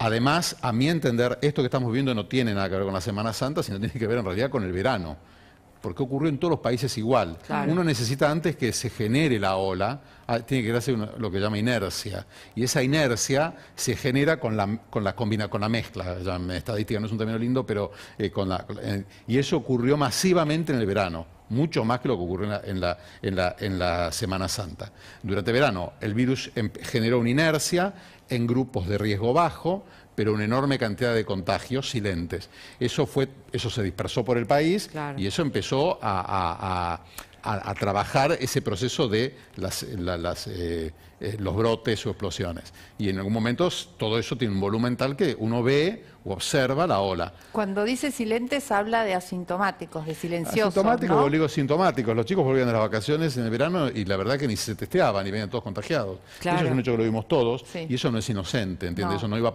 porque, es decir, entendamos que yo para encontrar a una persona de más de 70 años altamente susceptible, una forma grave, tengo que contagiar a 3. Para encontrar un chico de 20 altamente susceptible, una forma grave, tengo que contagiar a 1000. Claro. Ahora, si contagia a 1.000.000, bueno, ahí tengo 1000 personas que van a hacer una forma grave que tienen esa edad. Y además que la cuenta es engañosa porque depende del estrato social. Cuando uno va a sectores sociales con mayores carencias, el riesgo ese se triplica. De todas maneras, los sectores sociales se entremezclan, digamos, todos trabajamos con... Pero no es lo mismo la susceptibilidad. Estamos relacionados absolutamente permanentemente. Pero no es lo mismo la susceptibilidad. ¿Sabes qué? El segundo factor de riesgo, o sea, después de la edad, el otro factor de riesgo más importante es el sector social. Las personas de bajos recursos tienen 3 veces más riesgo de tener una forma grave, de contagiarse y de una forma grave. Las relaciones son múltiples, pero yo creo que hay que, y en países como el nuestro, con tantos niveles de pobreza, eso es lo que nos ha llevado a la situación actual. Sí. Pero hay que resolverla porque no se puede sostener esto así. ¿Entienden? ¿Y cómo se la resuelve? Bueno, ahora con una estrategia. Una estrategia clara, donde puede combinar 5 herramientas, pero si no se hace... Pero tenemos mucho para conversar, Regazzoni, tenemos varias preguntas para hacerle, queremos saber lo de las vacunas, hay mucha gente mirando que tiene expectativas, cuándo llegan las próximas vacunas, si la vacuna alemana es una esperanza, ¿no? Sí, ojalá. Doctora, entonces, recordemos, ¿cuánto salen los test y cómo es el procedimiento para comprarlos y tener un bioquímico que nos asesore? Bueno, puede la gente ir directamente a su laboratorio de confianza por su obra social o por su prepaga. Puede llamarnos también por teléfono. Les dejo un teléfono de la obra social de farmacéuticos y bioquímicos, 53731410, y podemos ir a ellos o hacerlo, ¿no es cierto?, por el sistema público. Si la gente opta por una opción privada, aproximadamente con la atención bioquímica de por medio, está alrededor de 3.000 pesos, pero sobre este monto tiene el reconocimiento del descuento de algunas obras sociales y prepagas. Muy bien, doctora, muchísimas gracias. Sí. Bueno, y nosotros vamos a una pausa. Yo quiero saber cuánto cree Regazzoni que va a durar la pandemia. Muy cuando importante. venimos en más... Todas las respuestas aquí. Ahora nos contesta, ya venimos. Seguimos en Más Data, ¿eh? Ya Sí. está Regazzoni con la pregunta que vos le dejaste instalada, que es clave porque queremos saber cuándo se termina el maldito coronavirus. ¿Cuánto va a durar esto? ¿Cuánto va a durar esto? Por favor. Mariana Arias y Ezequiel Sí. Spillman con la política, con lo último que está pasando también en el gobierno porteño, con lo que pasó con la diputada radical, se quedaba con una parte del sueldo. Creo que está conectado Ezequiel para que nos cuente toda la información política. Claro, se quedaba con sueldos de sus asesores. Igual me parece que esto es una práctica habitual. La verdad es que nos cuenta Ezequiel. ¿Cómo estás? ¿Cómo andas, Guada? Hola, Hugo. Bueno, a ver, esta historia, como dice Guada, se dio en muchos otros casos, no todos salen a la luz en varios espacios políticos, inclusive en algunos legitimados, ¿no? Hay espacios como, por ejemplo, el socialismo, que directamente le pedía aportes a sus asesores, Claro, también Sabatella, en el peronismo, ¿no? en el PRO. Absolutamente. En el PRO, por ejemplo, en un momento había directamente un aporte voluntario de hasta el 10% del sueldo, lo hacían de manera legal. Entonces, todos los empleados que querían lo podían hacer. Recordemos Acá, que Soria tiene una causa por eso. Sí. Porque, claro, exactamente. sus- Ahí la clave, claro, el la ministro de clave es si Justicia. exacto, la clave es si es compulsivo o no, y esto es lo que Claro. está en discusión. ¿Qué es lo que pasó acá? Estela Regidor es diputada nacional, correntina, responde a Ricardo Colombi, el ex gobernador, quien está alejado ahora del actual gobernador radical, que es Gustavo Valdés, miembro de Juntos por el Cambio. Dos audios que ahora les vamos a hacer escuchar, que se dieron en exclusiva en La Nación Más. Entre otras cosas, contaban que la diputada le pedía a sus asesores que dejen la mitad de sus sueldos para obras benéficas, para otro tipo de cuestiones. Qué Pero primero, dirigentes. si les parece, escuchamos los audios y Sí, después claro. cuento cómo siguió la historia de Estela Regidor, la diputada nacional radical. A ver. ¿Problema? Ni. Entonces, ahora tiramos y bajamos todo de nuevo. El que no está de acuerdo me dice, porque hoy es día 25, podemos rescindir perfectamente el contrato, van a cobrar 40.000 pesos cada uno de ustedes. Más allá, yo sé, vos me dirás, ¿y mi familia? Yo también tengo familia, yo también he dejado de ganar, he dejado de ahorrar. Yo sé que otros diputados, los cupos se las quedan, no hacen las donaciones que yo hago, no contratan en negro como yo contrato, tengo gente a la que le doy ayuda económica en negro, pero eso es mi manejo. Van a cobrar cada uno 40.000 pesos, el resto es reintegro. Ahora, que quede registrado es una prueba irrecusable, ¿viste? Increíble, Como las ¿no? cámaras de video que registran. Ella, sin empachos, decía lo que iba a Dios quedar. mío. Era una cosa insólita, Ezequiel. ¿Y cómo puede seguir la causa judicial en este caso? ¿Ezequiel? Escuchamos la parte Aprovechemos 2. para escuchar la segunda parte. Sí, claro.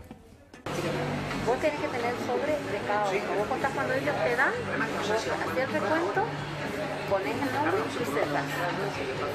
¿Sí? Y yo te voy a decir cada mes, en todo caso, a quién le vas a llevar. A quién vas a entregar. Vos te encargas de ellos, yo me encargo de lo que... Yo te encargas de lo mío es mío. En un papelito así, vos me decís, Damián Arroyo, en mano, ¿cuánto tenés que cobrar vos en mano en tu recibo? Tu recibo en mano dice 80, bueno, entonces 40 te queda y 40 pones en la hora. Mío, dice Estela. Ahora, A ver, déjenme aclarar, claro. Sí, sí. A ver, ella lo que les dice es, denme la mitad del sueldo que yo lo utilizo para obras benéficas. Entonces, claro, en realidad no son los colaboradores que automáticamente lo pueden donar a una obra benéfica o hay un fondo de obras benéficas Bueno, pero de no Estela Regidor, sino que ella se los pide, ella dice, yo lo voy a utilizar, hay que creerle, no sé, los No asesores mintió, tenían que no creerle. mintió, es en beneficio de ella. Es Claro, una obra bueno. benéfica. Les cuento cómo siguió la historia. Luego Sí, de estos por favor. audios que revelara La Nación Más ayer, hoy pidió licencia, un pedido del radicalismo. Supuestamente va a esperar a que la justicia determine qué es lo que ocurrió con ella y escribió un texto bastante pequeño, escueto, donde otras cosas dice que el audio fue modificado porque ella en el segundo audio se lo editó, ella dice específicamente que lo va a donar. Ahora, en el segundo audio que escuchamos no parece editado, de hecho ella dice lo voy a donar. Lo mío es mío, dijo Ezequiel, concluyente, no más declaraciones. Exactamente. Ella dice que fue utilizado intencionalmente estos audios para perjudicarla, que es una persona honesta y que ella ayuda en su parte de la dieta como legisladora, ella ayuda a entidades benéficas, no aclara cuáles, no dice quiénes y no dice tampoco si exactamente los colaboradores le daban la plata a ella para que ella lo use. Claro, o había un fondo exacto, o había un destino específico. Distinto hubiese sido si la diputada decía, miren, el 50% de tu sueldo quiero que vaya a tal lado, decidí vos, o en todo caso, hagámoslo como sistema, que vaya a determinado lugar. Eso no surge de la conversación, lo que surge es que le dan la plata a ella y ella supuestamente lo dona, ¿no? Lo dona a una entidad benéfica, en alguna fundación de allí de Corrientes. Así que se tomó licencia la diputada radical. Fue una exigencia también del partido, el partido... Eso te quería preguntar, ¿qué posibilidad hay que esto tenga que ver con la interna que hay en este momento en la UCR de Corrientes y con que ella se iba a presentar para la reelección? ¿Como que puede haber sido una cama? A ver, Guada, la verdad no tengo certeza sobre eso. Sí te puedo decir que ella está alejada, ella no pertenece al sector del gobernador Gustavo Valdés, sino a otra facción, que te contaba al principio, de Ricardo Colombi, el ex gobernador, quien le dejó su lugar luego a Valdés en las candidaturas de Juntos por el Cambio. Pero bueno, sí es cierto también es que es raro que se filtre unos asesores que le hayan grabado. Básicamente les digo por esto. Ezequiel, mira, ahí estamos viendo una frase bien textual, porque después podés explicar esto por 1000 lugares. El punto es que es inexplicable porque acá está la declaración y la voz de ella no editada. Dice, vos te encargas de ellos, yo me encargo de lo que es mío. Lo mío es mío. O sea, es una frase que pudiera quedar como una declaración absurda y aberrante de alguien, insisto, que se queda con el dinero que le pertenece a otros.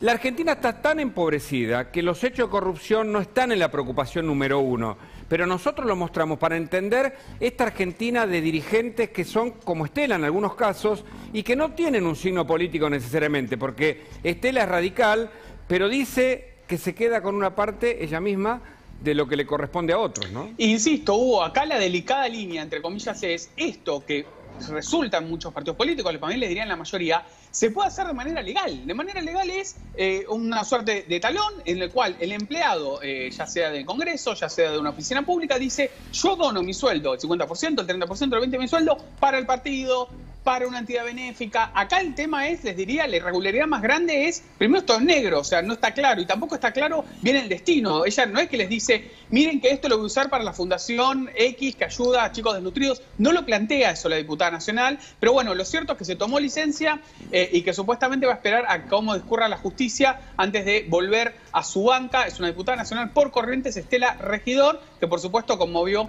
a todo el Congreso. Allí estamos viendo el comunicado de la diputada, que fue el diputado de hoy, luego de que revelara a La Nación Más de manera en exclusiva estos audios de los asesores, donde les pedía el 50% del sueldo. Esperemos que la justicia se mueva rápido. Ella pide licencia. Pide licencia, se aparta, sale de escena, pide licencia, hace lo más conveniente, ¿viste? Huye rápidamente, pero la justicia tiene que dar respuesta. Insisto, porque los tres poderes, en este caso el judicial, tiene que investigar este tipo de acciones y sancionar si es que hay un delito bien concluyente, como ella dice, lo mío es mío. Lo suyo no parece ser suyo porque le pertenecía a otros. Ezequiel, hay mucha información política, entre ellas lo que está pasando con el gobierno de la ciudad, que entiende que las camas de terapia intensiva están descendiendo como la cifra de contagios, ¿no? Que contábamos temprano. Así es, Hugo. A ver, un poco de alivio y también una sensación de tenía razón de parte del jefe de gobierno de Horacio Rodríguez Larreta, porque a pesar de que las escuelas siguieron abiertas, empezó a descender la cantidad de contagios y sobre todo el tema clave que siempre contamos acá y lo cuentan los médicos, que tiene que ver con las camas de terapia intensiva. Fíjense estos datos de hoy, son datos actualizados, de lo que tiene que ver con tanto las camas de terapia intensiva como cantidad de contagios. En lo que refiere a camas de terapia intensiva, el último registro, que es el registro de hoy, habla del 80% en el sector público y una baja también en el sector privado. Había llegado al 86%, esto significa que viene progresivamente, de manera muy lenta, al igual que a nivel nacional, hay que decirlo. En la ciudad viene disminuyendo la ocupación de las camas de terapia intensiva, el sector más crítico de la pandemia. Y por el otro lado, en cantidad de casos, ayer se dieron, en realidad hoy el último registro es de 2.686, pero hubo 3.080 recuperados, es decir, en primer lugar, eso indica que el R, ahí está Carlitos Regazzoni, que Carlos sabe mucho de esto, el R, el índice de contagios, viene bajando, es decir, está debajo de 1. Y en segundo lugar, el promedio que está teniendo la ciudad está por abajo de 2.700, que inclusive es menor a la conferencia de prensa, la última conferencia de prensa de Horacio Rodríguez Larreta, donde anunciaba, entre otras cosas, algunas restricciones extra, pero sobre todo que las escuelas seguían abiertas. El último dato, y es un dato muy importante, allí tenemos la placa, fíjense los datos, esos son los datos que tienen que ver con la cantidad de casos.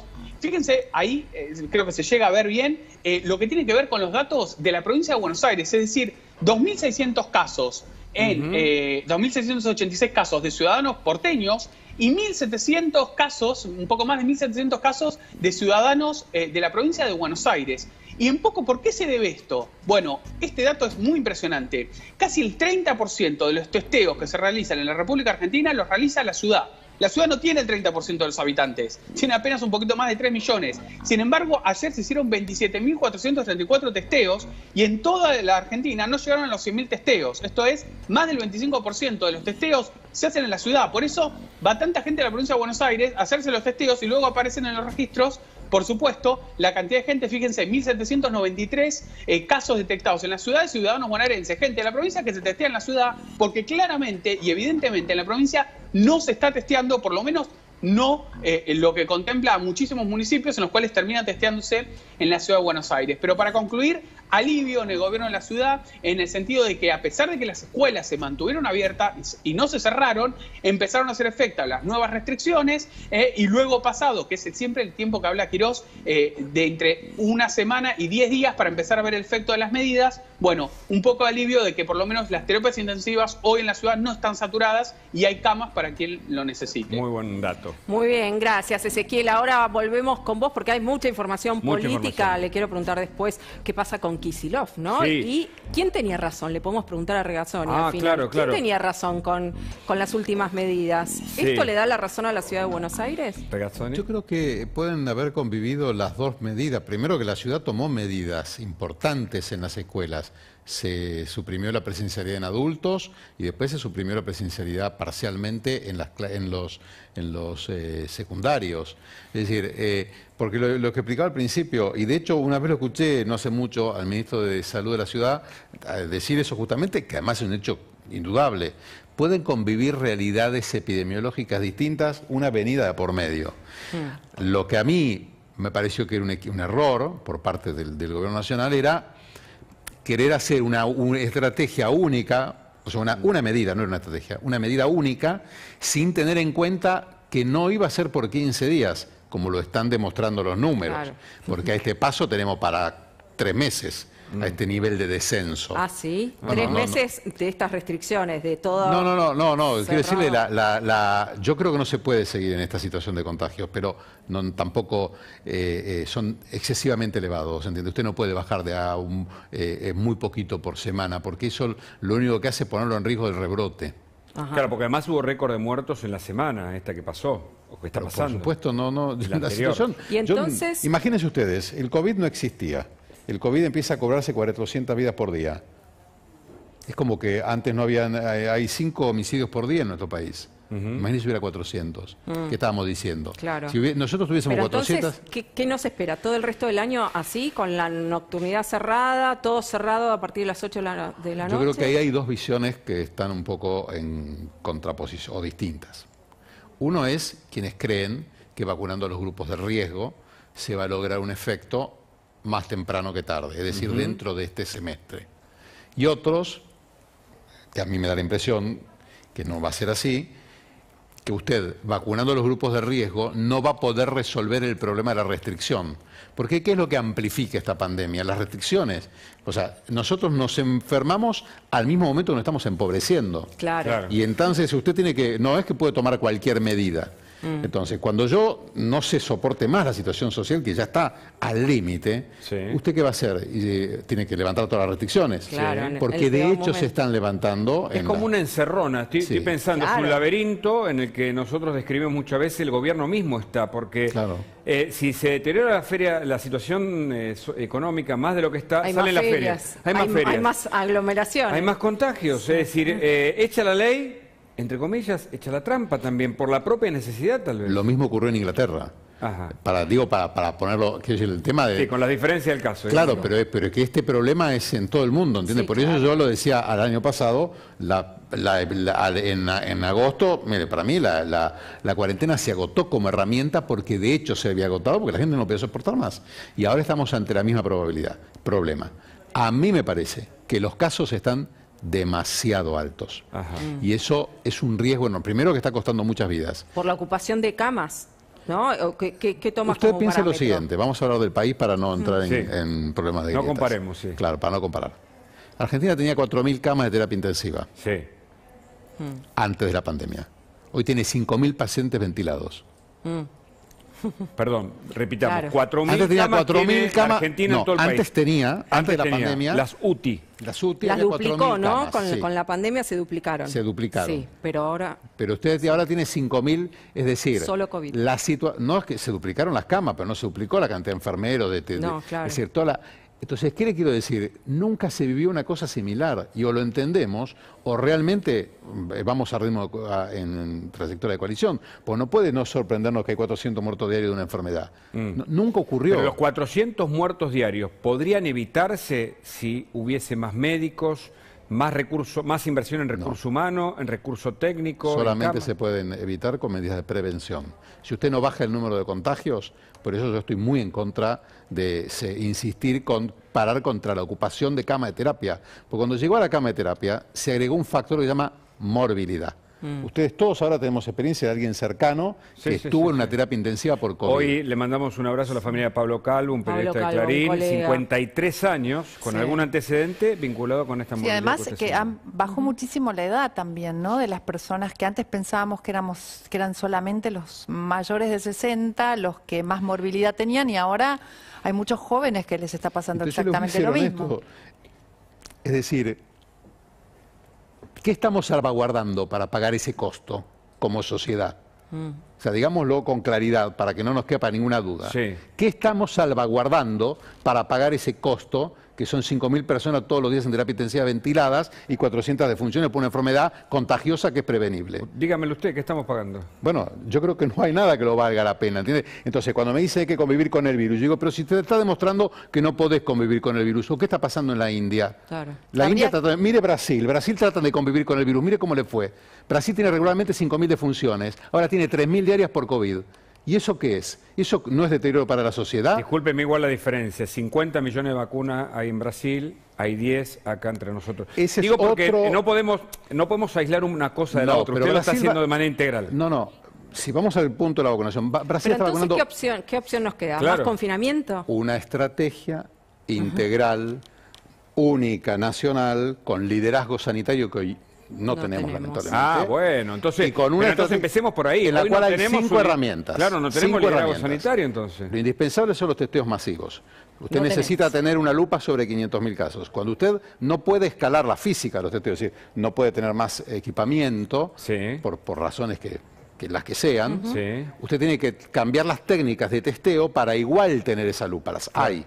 Hay otras técnicas de testeo que nos permitirían visualizar eso. A partir de ahí, ir hacia medidas más circunscriptas geográficamente. O sea, con un zoom, para que usted pueda ser enérgico, pero geográficamente circunscripto, entonces la sociedad lo pueda tolerar. Y usted con los testeos masivos, además, sí le pone un tope temporal a las medidas. Bueno, no lo tenemos. No lo tenemos. No lo tenemos ni lo vamos a tener. ¿Cuál es el país modelo? Para que estaba diciendo, serán 5. ¿Qué nos queda? La otra es... Una es el testeo. ¿Dos? La primera los testeos. La segunda serían los confinamientos selectivos. Confinamientos selectivos. Los clusters de los que hablaba hace un rato, ¿no? La mínima unidad geográfica que habló el gobierno en un momento. Lo que les digo, otra cosa que por ahí, no sé si está bien que lo diga, pero quiero hacer un aporte. A mí no me interesa, yo no soy un sabelotodo y no soy el que más sabe de esto ni en Argentina, ni mucho menos, ni nada. Lo digo, es una opinión nada más personal y tómelo de esta manera. O sea, me parece importante esto porque si no, no se va a tergiversar. Me parece que es importante. Barbijos de alto filtrado. Todos nosotros tenemos que salir a la calle con 2 barbijos. Con doble barbijo. Con los quirúrgicos esos descartables. El quirúrgico descartable y un barbijo de tela, y si la persona no tiene el dinero para hacerlo, que yo creo que el Estado tenía que estar, es mucho más barato repartir barbijo que estar cerrando los locales. ¿Por qué no se...? Bueno, por eso, son muchos... ¿Por qué no se hace? Bueno, a ver, entonces... En las estaciones de trenes, por ejemplo, ¿por qué no reparten barbijos? Sí, es una el posibilidad. presidente dijo que se intercambiaban los chicos de la escuela. No, y además quiero... controlar que la gente tenga el barbijo puesto, claro, ¿no? claro. Que haya gente ¿Cuántos instructivos ven ustedes por día en la tele? No, poco. Cuidado. Explicando cómo se hace un barbijo. La famosa publicidad, cuidate. No, veo mucha campaña vanagloriándose de los 10 millones de vacunas. Los 10 millones. La camisa de Maradona. Mucha propaganda política, pero poco Eso distorsiona también, ¿no? Porque si te vanaglorias de 10 millones de vacunas, la gente se relaja. A ver, le explicamos a la gente los pasos, Regazzoni, porque es complejo entender algo que usted señaló, para mí es el título. No tenemos liderazgo sanitario. Ese es el título. Debajo del no tenemos liderazgo sanitario, ¿cuáles son los pasos que hay que tener en cuenta? Porque si nos encerramos, la gente tiene que comer y sale a la feria. Si no hay vacuna, la gente tiene que salir y sobrevivir. Entonces, ¿lo describimos? ¿Lo pasamos rápido? Yo creo que reitero, como un aporte, me parece que ahí tenemos 5 opciones que tienen que usarse en conjunto. La primera son los testeos masivos, ir a los asintomáticos a testearlos, con trazabilidad, que es un trabajo profesional, no lo puede hacer un amateur. El plan detectar que se hizo en un momento en la Villa 31. Lo segundo es, ahí eso nos va a permitir ser circunscriptos con los confinamientos. Lo tercero es el barbijo de alto filtrado. Algo casero es, en el medio, en lugar de una pieza de papel, poner una tela de franela o paño amarillo de la cocina, en el barbijo de tela común. Lo cuarto es el reorientar la vacunación. Y lo quinto es reforzar el material de protección para el personal. ¿Qué sería reorientar la vacunación? Iba a preguntar. A mí me parece... Argentina ahora está haciendo algo que es inteligente, que es dar una dosis a la mayor cantidad de gente posible. Quizás eso habría opción de reorientarlo hacia las áreas de mayor circulación viral, para lograr ganar, reitero. Pero acá es un cambio de concepción. Una cosa es vacunar a los más vulnerables para protegerlos. Que no se está haciendo, o sea, se está con el mismo criterio, se da a lugares como el AMBA o a un pueblito... Bueno, se usan las vacunas para gente que no lo necesita, se usan las vacunas de manera discrecional, se venden las vacunas, me decían hoy, hay algunas vacunas que no llegan a los mayores de 60 y las están vendiendo por atrás, se vacunan. ¿Quién se vacuna? Pero, claro, me faltaba el quinto paso, le conté los 4 y el quinto. Después del barbijo y de la vacunación en lugares... La reorientación de la vacuna. Y ustedes me decían hace un ratito cómo salir de esto, ¿no? O sea, ¿cuándo termina la pandemia? Por supuesto, no tengo la bola de cristal. Les digo los que dicen los expertos. O sea, esa gente... por suerte en el mundo hay gente que sabe mucho y que está pensando en esto, ¿no? Y da pautas. No van a salir todos los países a la vez. Hay países que ya están saliendo. Claro. Bueno, ¿y qué están haciendo los países que están saliendo? Caso de Israel, caso de Gran Bretaña, como 2 ejemplos.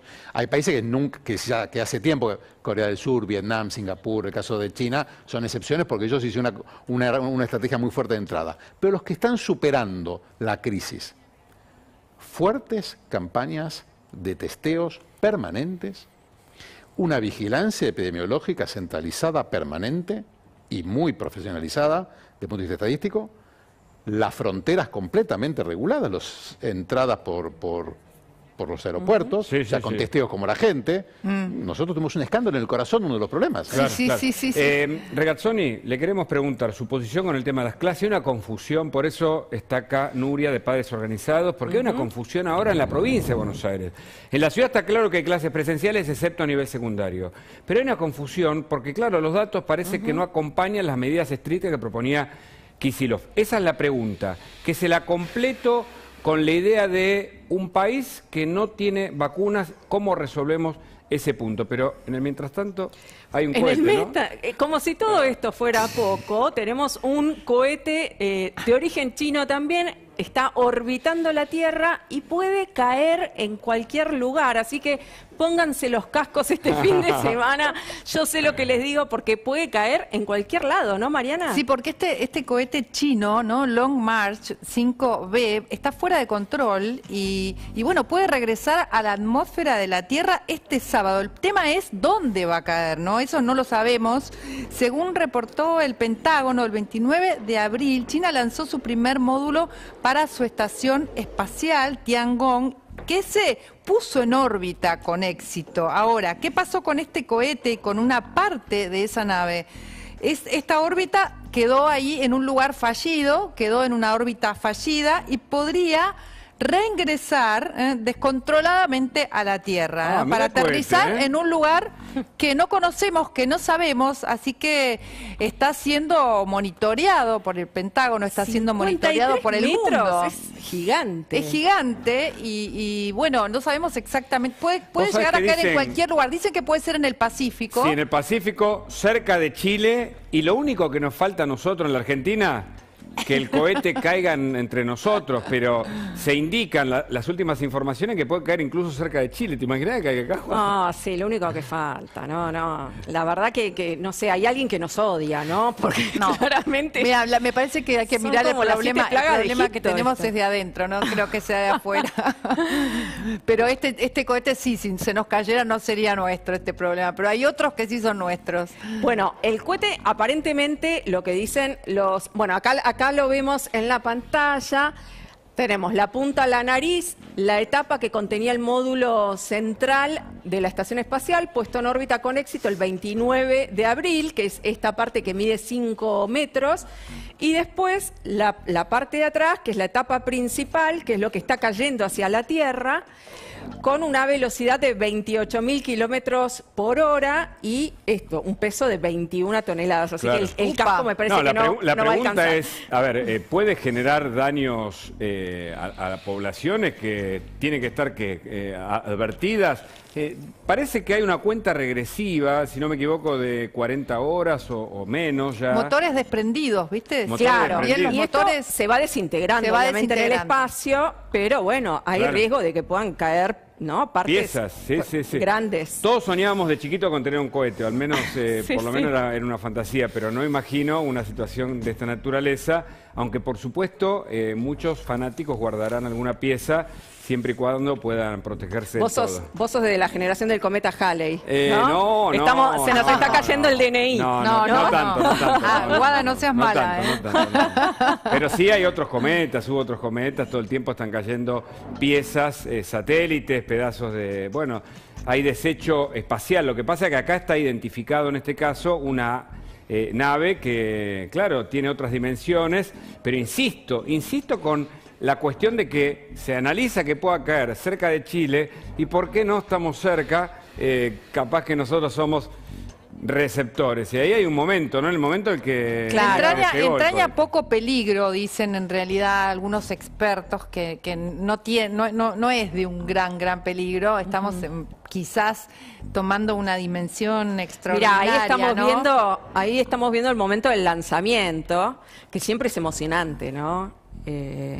Pero bueno, su trayectoria está fuera de control, pero los que lo concibieron previeron que podía desintegrarse en la atmósfera naturalmente. Así que quizás el problema es que por la enorme masa que tiene, ¿no? Veíamos ahí 21 toneladas, es poco probable que el cohete se consuma por completo. Claro. Muy bien. Volvemos del espacio a la Tierra. Sí, la Tierra no tenemos cosas para preocuparnos. No, es el lugar donde nos sentimos confiados y para saber los últimos detalles de la educación, sobre todo en la provincia de Buenos Aires. Bajamos del espacio, viste, en un Zoom directamente a la provincia de Buenos Aires. Estamos con Nuria, de Padres Organizados. Ella es de la provincia de Buenos Aires, le agradecemos que esté con nosotros. ¿Qué tal, para Nuria? saber, frente a las nuevas posibilidades y las restricciones o las aperturas, ¿Cómo van a reaccionar en los próximos días? Gracias por estar acá. No, gracias a ustedes por el tiempo de nuevo. Contanos tu parecer sobre estas nuevas medidas de semipresencialidad en la provincia de Buenos Aires para chicos vulnerables, ¿no? Casos concretos de chicos o chicos que tienen alguna discapacidad o chicos que no pueden tener conectividad y han quedado un poco afuera del sistema. Se comienza con esta alternativa en la provincia de Buenos Aires. ¿Qué opinan ustedes? La realidad es que es un primer paso y todo lo que sea apertura y vuelta a clases está muy bien. El problema es que seguimos con indefiniciones y seguimos con reglas no claras. En principio parecía que bueno, se intentaba una revinculación con los chicos que no tenían conectividad, con los chicos que no tenían posibilidades de alcanzarse y con los chicos que tienen algún tipo de déficit, pero la realidad es que eso no es lo que está pasando. Las escuelas no están abiertas, las escuelas siguen con el mismo problema que veníamos arrastrando y son poquitas, y las poquitas que han intentado empezar a hacer algún tipo de apertura o algún tipo de conexión con los chicos que tienen algún déficit, ya entre ayer y hoy ya DIEGEP empezó a mandar normativas, ya el mismo ministerio empezó a contradecirse. Y nosotros seguimos preguntando cuál es el plan. Claro, ese es el tema, ¿no? Que hay una contradicción, porque hay un comunicado oficial que es medio ambiguo y las escuelas son las que se tienen que encargar justamente de hacer este encuentro con los chicos de reducido o individuales, ¿no? Para recuperar algunos contenidos. Y están diciendo que los inspectores están acercándose a las escuelas para decirles que solo tiene que ser de cinco niños, ¿no? Y como que los están presionando. Por otro lado, entonces, como el comunicado es ambiguo, ahí lo tenemos, ¿no? Les informamos que a partir del acuerdo, bueno, ahí está, esta última resolución sobre la continuidad pedagógica emitida por las autoridades de la provincia de Buenos Aires, la propuesta de educación no presencial que desarrollamos en cada uno de nuestros colegios se complementará con encuentros presenciales individuales o de grupos reducidos y rotativos. Entonces, los colegios tienen que armar esos grupos incluso de docentes que tienen que ser rotativos y que tienen que ir rotando, pero no tienen muy claro cómo, porque no está claro el comunicado. No, es que ese es el problema. El comunicado no está claro y ese es el principal problema que tenemos. Qué raro que la Argentina no tenga claras decisiones que los ciudadanos seguimos, pero con incertidumbre. Y entonces, ¿qué van a hacer? Mira, hoy acabo de avisarle a la producción porque acabamos de estar con una situación bastante particular, tanto en Lomas de Zamora como en Pilar. Los juzgados que tenían los amparos se declararon incompetentes. Tenemos imágenes. Sí, vamos a ver. De eso, a ver si lo podemos mostrar. La realidad es que se declararon incompetentes. Los padres, el grupo de padres organizados, lo que hicimos fue acercarnos ahí lo estamos viendo, a los juzgados y hacer manifestaciones, porque no entendemos cómo con un fallo de la Corte, no pueden los jueces dar lugar a un derecho de los niños, nada más y nada menos que a la educación, y sin embargo nos encontramos los padres con amenazas de gente que desconocemos. ¿Con amenazas? Sí, vinieron. Bueno, contanos, ahí lo podemos ver en las imágenes. A ver, esto es Lomas de Zamora, esto fue tranquilo, pero la realidad es que en Pilar, que eran las imágenes que veíamos anteriormente, hubo gente que desconocemos, que la realidad es que vino a increpar a las madres en Pilar que estaban haciendo las manifestaciones. Esto acaba de pasar hace 20 minutos. ¿Le arrancaban las banderas? Le arrancaban las banderas. La realidad es que les puedo asegurar que en ningún momento pensamos que íbamos a estar viviendo esto como padres. Se ve que es un puente de la Panamericana, ¿no? Ese es un puente de la Panamericana, en Pilar, donde las madres estaban manifestando, que lo que estábamos haciendo era pedir que la justicia haga lugar a nuestro reclamo. Claro. Y la realidad es que... A ver, escuchemos. Dejanos los carteles.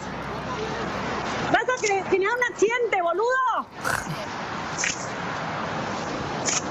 Acá nos obligaron a sacar los carteles, dejarnos expresarnos en libertad. Mi nombre es Misael Herrera, buscame en Facebook, compa. Dale, nos estamos expresando en libertad.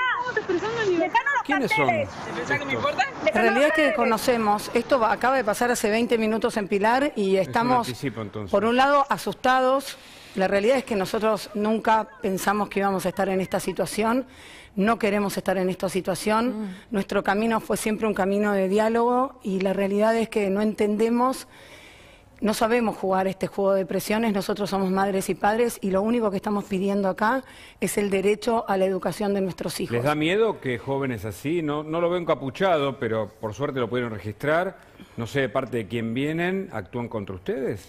La realidad es que más que miedo, yo te diría que no miedo, lo que nos potencia y nos da la razón de que tenemos que seguir adelante porque claramente ese no es el país que queremos. Queremos otro tipo de país, queremos que nuestros hijos se críen en otro país y que tengan la posibilidad del diálogo y que siempre a través de la justicia, a través del cuerpo legislativo podamos resolverlo. Nosotros somos convencidos y en Padres Organizados estamos todos convencidos de que al final del camino el bien va a tener que priorizar. Sí, ¿Cuántos amparos presentaron? Hay 8 amparos en este momento, están todos siendo delegados la mayoría al juzgado de San Isidro, porque estaban todos en la corte. A raíz de este fallo, yo no lo sé decir en términos jurídicos, pero bueno, lo están tomando, o sea, lo están derivando a los juzgados de San Isidro. ¿Qué es lo que pasó con el fallo? ¿Que se declararon incompetentes? En realidad, claro, tanto en Pilar como en Loma se declararon incompetentes. Entonces, la realidad es que... ¿Están presionados, creen ustedes? Obviamente que están presionados, obviamente. Y a ver, pero obviamente por la situación de lo que acaba de pasar recién. Recién acabamos de ver... ¿Con qué argumento? La verdad que lo desconozco en este momento porque todo esto es el minuto a minuto que acaba de pasar.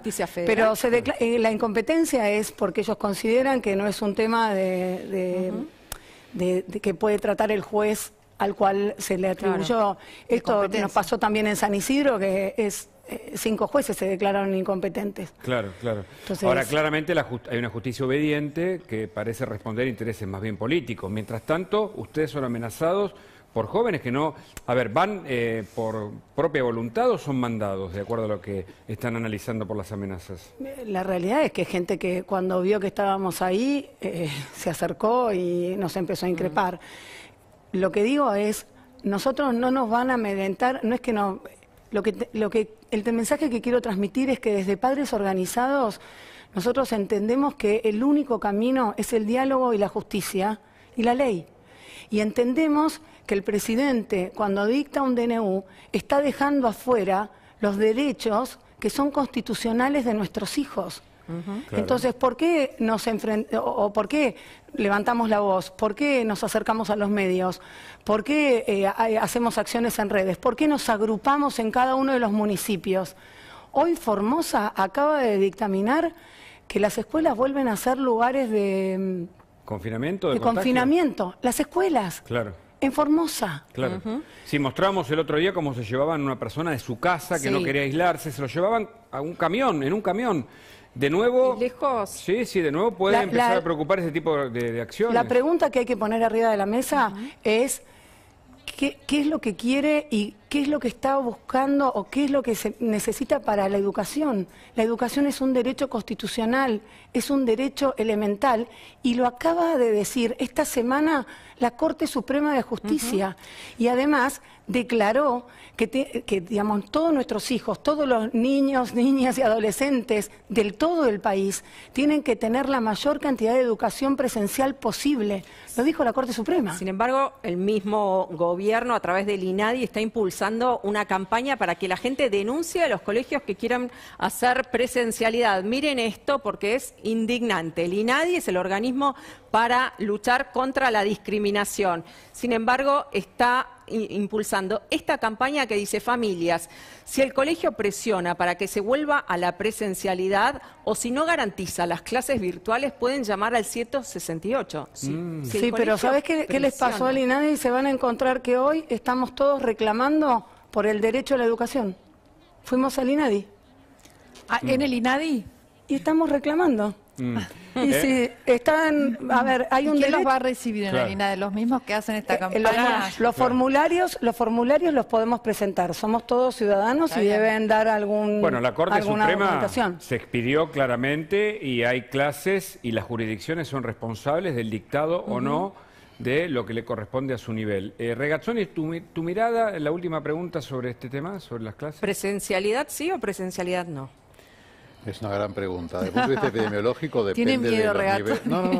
No, eso jamás. No, es un chiste. Hasta ahora, en el año y medio de pandemia, siempre dije lo que creo.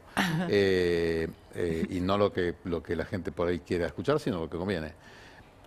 Depende de los niveles de circulación viral. Eso es un hecho, no tiene mucha discusión, porque hay 200 países y creo que cuando el nivel de circulación viral es demasiado alto, porque la escuela reproduce el nivel de circulación viral de la comunidad. Hay un nivel de circulación viral donde es insostenible la escolaridad, sobre todo en las escuelas secundarias. En las escuelas primarias depende de qué cepa esté predominando. Si predomina la cepa ancestral, hay mayor flexibilidad. Si predomina Manaus o británica, no hay flexibilidad. En este momento no lo puedo saber, porque bueno, y ahí viene mi segundo punto. Ahora, nosotros venimos de un año y medio donde los chicos están sin escuela. Claro. Entonces, Ese es el problema. como que usted, o sea, ¿cuál es el mejor tratamiento posible? El mejor tratamiento que el paciente puede tolerar. Y acá hay una situación que yo desde el año pasado vengo diciendo, nosotros necesitamos algún grado de presencialidad como dé lugar. Habrá que ser innovadores, y los padres ahora deben estar cansados de innovar, porque hay que ser innovadores en cuanto a la cantidad de chicos por aula, la cantidad de días que van a clase, la calidad de los barbijos del docente, los horarios. Lo que sí no puede ocurrir es que nosotros no hagamos algo para que de alguna manera alguna presencialidad tengan, entendiendo que va a depender de los niveles de circulación viral en la comunidad. Y si no bajamos la circulación viral en la comunidad, y bueno, en algún momento se hace insostenible. Ahora, ¿puedo hacer una pregunta? Sí, Que lo tengo acá. Claro, claro. La pregunta es, si los chicos no están en la escuela, ¿dónde están? Eso es una discusión que No, pero a ver, tenemos una provincia con el 50% o el 61% de los chicos imagínate que estoy por tratando debajo de la línea de pobreza. Yo estoy tratando de dar una solución al problema. Y el problema es integral. O sea, lo más grave que está ocurriendo en la Argentina son que hay 400 personas que mueren todos los días. Sí. Y 5.000 que están en terapia intensiva. La solución integral, el segundo eje para mí más duro de todo esto es los chicos. O sea, es como la segunda consecuencia más grave que tiene la pandemia. Entonces, estoy tratando de encontrar herramientas para que los chicos tengan un grado de presencialidad, porque me parece que es tan grave, no es lo mismo, pero es muy grave también comparado con lo otro. Ahora, no se puede hacer de cualquier manera. Para mí hay dos cuestiones que hay que lograr, o tres. La primera, bajar los niveles de circulación viral en la comunidad a como dé lugar. La segunda, tratar de optimizar los protocolos de la manera que sea. Yo el año pasado decía si es necesario que los chicos tengan clase en las plazas, pero vos algo tenés que hacer. Y la tercera es que vos tenés que tener lo más circunscripto geográficamente el foco. Porque entonces, si vos testeás masivamente, por ahí, no siempre, pero podrías lograr una estrategia donde en Berazategui es una cosa y en Ensenada es otra, ¿comprendes? Eso es. Todo lo demás es absolutamente atendible. Imagínate que las realidades de las escuelas son enormes. Pero quiero decirles, no hay mucha escapatoria, hay 200 países que prueban que las cosas son así. Es lo que creo que hay que hacer. Está buenísimo el de achicar a la mínima unidad, porque hoy la provincia de Buenos Aires está trabajando como un todo. Claro. Y la realidad es para que eso no se lo estamos necesita testeo, trabajando ¿no? Y eso de es lo una que manera en su mínima unidad, que es también algo que la FOJ, que la Corte dijo. Trabajemos jurisdiccionalmente en la mínima unidad y garanticemos la mayor presencialidad posible. Es así. La educación es un derecho. Pero es un trabajo médico muy delicado lograr lograr eso que es el ideal. Después de 17 meses. No, yo no estoy justificando podemos nada. hacerlo. Lo que le digo es estamos de los médicos. Sobre este punto hay 200 países que demuestran que esto es como le estoy diciendo, no hay mucha vuelta. El punto es, ¿cómo hacemos para que eso sea posible, sobre todo en el conurbano? A mí me da la impresión de que tomar la unidad conurbano como una unidad para planificar hoy, ya no hay margen para eso. No, la querían hacer AMBA. Entonces tiene que ser algo más chico. Y más testeos, porque las escuelas funcionan mejor cuando vos tenés mejor testeada al plantel docente y al plantel de los padres. O sea, es un hecho que es así. Difícil que ocurra. Muchísimas gracias, doctor Regazzoni. Bueno, Nuria, ahora continuamos. Seguimos. Sí, porque tenemos que ir a la política. Sí, a la política está Ezequiel Spilman, porque hay varios temas. Por un lado, el gobierno que pide en una reunión con Rodríguez Larreta con el fallo de la Corte, que parece que no le va a ser favorable con el tema de la coparticipación. Por otro lado, Kicillof y los impuestos a las viviendas en alquiler que están desocupadas. Y algo sobre Ferraresi. Ezequiel, ¿estás ahí? Así estamos, Hugo, con todos los temas de la política. A ver, arranquemos por el tema Ferraresi y viviendas. Atención a todos los que tienen una propiedad y quizás no pudieron alquilarla y tampoco la tienen en venta, porque el ministro de Hábitat y Vivienda del Gobierno Nacional, exintendente de Avellaneda, propuso hoy, se le ocurrió hoy, que sería una buena idea que alguien que tiene un inmueble y no lo alquila y tampoco lo tiene en venta, cobrarle un impuesto extra, como si no hubiesen impuestos suficientes en la Argentina. Escuchemos el audio, ahora les cuento un poco sobre qué datos se basó Ferraresi para decir esto. A ver. La verdad que la ciudad de Buenos Aires, que es una ciudad que tiene 300.000 habitantes menos que en el año 49, sigue expulsando vecinos de la ciudad, que los lleva, y en línea general, los más vulnerables, que se instalan en el segundo o en el tercer cordón del conurbano bonaerense. Y entonces, digo, la verdad que una de las maneras de regular el alquiler es que la jurisdicción de la Ciudad de Buenos Aires genere un impuesto alto para que tiene una vivienda ociosa, ¿no? Entonces, la verdad que ahí empezaríamos a resolver unas cuestiones. Está impresionante porque no tienen dinero, quieren recaudar y violan, o el impuesto podría violar el derecho a la propiedad, me parece. Sí, porque aparte, imagínate una persona que tiene una propiedad chiquita, que es su único bien, y no la quiere alquilar porque tiene miedo a que si no, después no puede desalojar si no le pagan el alquiler, que aparte con la ley de alquileres todo es mucho más difícil y más caro, y encima ahora se tiene que bancar un impuesto. Claro, exactamente. A ver, esto es lo que propuso Ferraresi. Por supuesto, le tira la pelota, ustedes escucharon, a la ciudad de Buenos Aires. La verdad que el gobierno de la ciudad no tiene pensado poner un impuesto a los departamentos, las viviendas ociosas por ahora, pero se dijo que habría que poner un impuesto alto. Ferraresi, la verdad es que se basa en algo que ocurre en otros países del mundo, en otras capitales del mundo, como por ejemplo Madrid, y si no me equivoco también en New York, que existe un impuesto a la vivienda ociosa, a la vivienda que no tiene, es decir, que no se está usando justamente para vivienda y no está en alquiler, pero por supuesto en esas ciudades no hay la presión impositiva ni las condiciones económicas de la Argentina. Sí, suena bastante complejo y alocado en el medio de tomas de propiedades privadas en la provincia de Buenos Aires. Pero hablando de la provincia, habló Kicillof de nuevo, de economía. Claro, así es, Axel Kicillof, que se mete de nuevo, yo les diría, fue una especie de gran mediador entre la pelea de Guzmán y el subsecretario de Energía Federico Basualdo, básicamente porque salió a bancarlo a Basualdo, Axel Kicillof, y ahora volvió a meterse también en la macroeconomía. Yo les diría que hoy la gran discusión interna del Frente de Todos no es entre Guzmán y un sector del Frente de Todos, sino Guzmán y Kicillof. O sea, son lo que les diría, Kicillof se está transformando en una suerte de ministro de Economía en Tiene las ganas sombras, de volver a ser ministro de Economía, parece, ¿no? Claro, eso parecería, ¿no? Fíjense, vamos a escuchar el audio ahora del gobernador hablando abiertamente de para dónde debería encargar la política económica del gobierno nacional. A ver. En la economía lo que se ha visto es una reactivación, sobre todo desde finales del año pasado, terminada la primera ola, después hubo un pequeño rebrote en diciembre-enero, y ahora estamos en la segunda ola. Me parece que lo que hay que hacer es evitar que esa reactivación acelerada, esa vuelta a la actividad sea absorbida por algunos vivos que aumenten desmedidamente los precios para captar ese poder de compra y esa capacidad de consumo. Ahí hay un peligro de una reactivación tan rápida. Entonces hace falta un papel de coordinación por parte del Estado. Hace falta un papel de coordinación en esa reactivación. Pues ya escuchamos los centrales. Ezequiel, te agradecemos el contacto como siempre. Un abrazo. Un abrazo. Muchas gracias. Y Nuria, muchísimas gracias también. Gracias, ¿qué van a hacer? Próximos pasos, cortito. Mira, ahora tenemos una fuerte impulso con el tema de los amparos, y la realidad es que lo que más queremos es organizarnos porque la provincia está en estallido, los padres están queriendo salir. Y vamos a intentar ver por todos los medios de organizarlo en toda la provincia, porque entendemos que hoy es el gobernador y la ministra Vila los que nos tienen que dar una respuesta. Bueno, Bien, te agradecemos muchísimas el gracias, contacto. En instantes seguimos en Más Data. Tenemos mucha más información. Quédate ahí. Seguimos en Más Data, ¿eh? Qué programa cargadito, Sí, que muy tuvimos. bueno. Muy lindo, muy interesante. Hablamos de salud, hablamos de educación, porque realmente muchos temas que están vinculados con esa incertidumbre. Y Paulino Rodríguez, que está en la continuidad de La Nación Más. Paulino, ¿qué tal? ¿Cómo les va? ¿Qué dicen? ¿Cómo andan? Bien, muy bien. ¿Vos corriste hoy? No, ¿sabes qué no? Porque el señor me relevó y dijo que hizo 10 kilómetros, casi me humilló. Sí, nos vienen a humillar, nos vienen a humillar. Porque además dijo, lo hice en 5:10 el kilómetro. Ah, bueno. Chapó, brilla.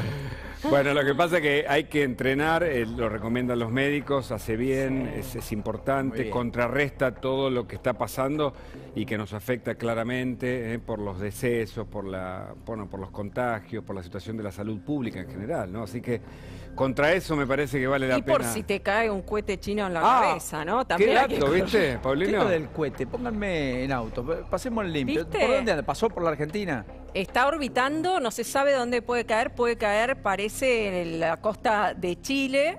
Y no se sabe si puede caer en el mar, puede caer en tierra. Que te caiga el cohete en la cabeza. No se sabe si se va a desintegrar todo o pueden caer partes grandes. Así que, como no tenemos nada de qué preocuparnos, ahora le sumamos una preocupación extra. Cuando salgo voy mirando para arriba por las dudas. Por las no sé dudas, si me da, pero ¿viste? vos sos rápido para correr, por lo menos. Bueno, en una de esas, viste, ando en moto, pero ¿te imaginas? O sea, lo único que nos falta es que nos caiga un cohete chino que, yo viste, creo que ya está. claramente alguien nos odia, ¿no? Pero Dios es argentino, Paulino, entonces. El Papa. Perdón, claro, el Papa es claro, argentino, claro. che, El ¿no? Papa. Hablando de eso, bueno, la semana que viene tiene audiencia con Alberto Fernández. El jueves, efectivamente. El jueves. Entonces, supongo que el Papa le pedirá, como siempre, rece por mí, y Alberto le pedirá, como siempre, y usted hágalo por mí. Claro. Claro. Y sí. Rezos mutuos. ¿Y qué nos queda, no? Más que rezar por todos.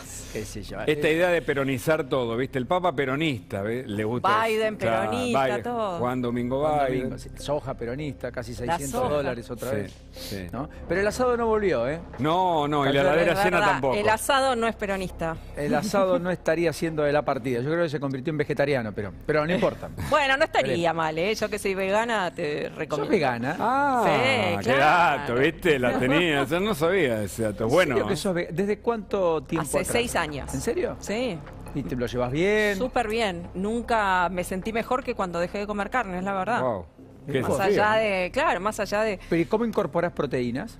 las proteínas vegetales. Todas. Claro, está lleno de proteínas vegetales. Por Ese ejemplo. es el tema. Lo que pasa es que a nosotros nos enseñan como que la proteína solamente es animal. No, y está eso muy es bien. un mito. Está muy bien, pero ¿dónde Todas las encontramos? verduras, las semillas, ¿Legumbres? las legumbres, los cereales.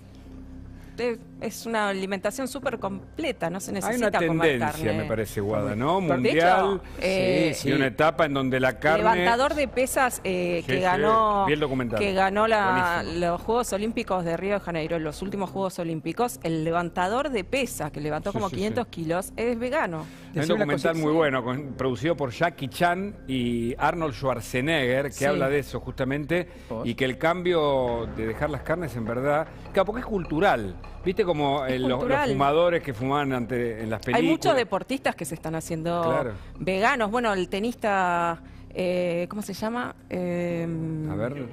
Djokovic. Djokovic. Ahí me lo soplaron. Djokovic. Novak Djokovic Djokovic, se es serbio. hizo vegano. James Hamilton, que corre en Fórmula 1. Hay, bueno, Schwarzenegger. Hay muchos que se dan cuenta. ¿Y qué desayunás, Guada? Desayuno tostadas con queso, queso entre comillas, ¿no? Es un queso untable que se hace con castañas de cayú, que ya se puede conseguir en todas las rico. dietéticas, muy Bien. rico, Muy bien. con mermelada orgánica, muy Le bien. puedes poner alguna jugo de semilla. naranja, Ahora, la pregunta es, un bowl de Guadalupe frutas con Vázquez, semillas. ¿milita el veganismo? ¿Viste que están los militantes que dicen, no, correte? No, esta mirá, es mi-". si A hace ver. 6 años que es vegana y nos acabamos de enterar es porque no tiene una militancia muy activa.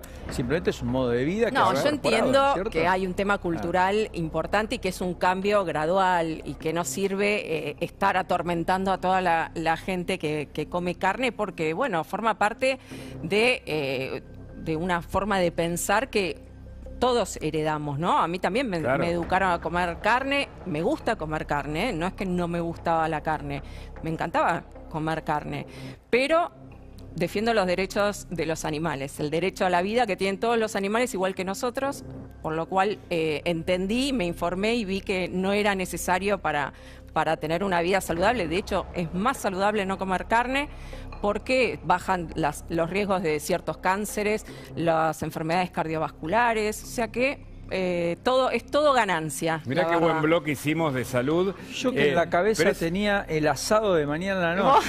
Claro. Bueno, pero yo voy todos los fines de semana a asados y siempre me hacen verduritas a la parrilla, riquísimas, ensaladas. Está muy bien eso. No estaría rumbeado para ese lugar, pero está bien. Está muy bien. Pero es interesante la postura porque cuando hablé de lo militante viste que hay un sector del gobierno que tiene la verdad, tiene la ley, son dueños son los dioses del presente. Bueno, la discusión en el caso de Guada, yo no sabía que era vegana, es que los demás hagan lo que quieran y cada uno con la libertad decide, ¿no? Que esta es la discusión de fondo que no se termina de resolver en la Argentina.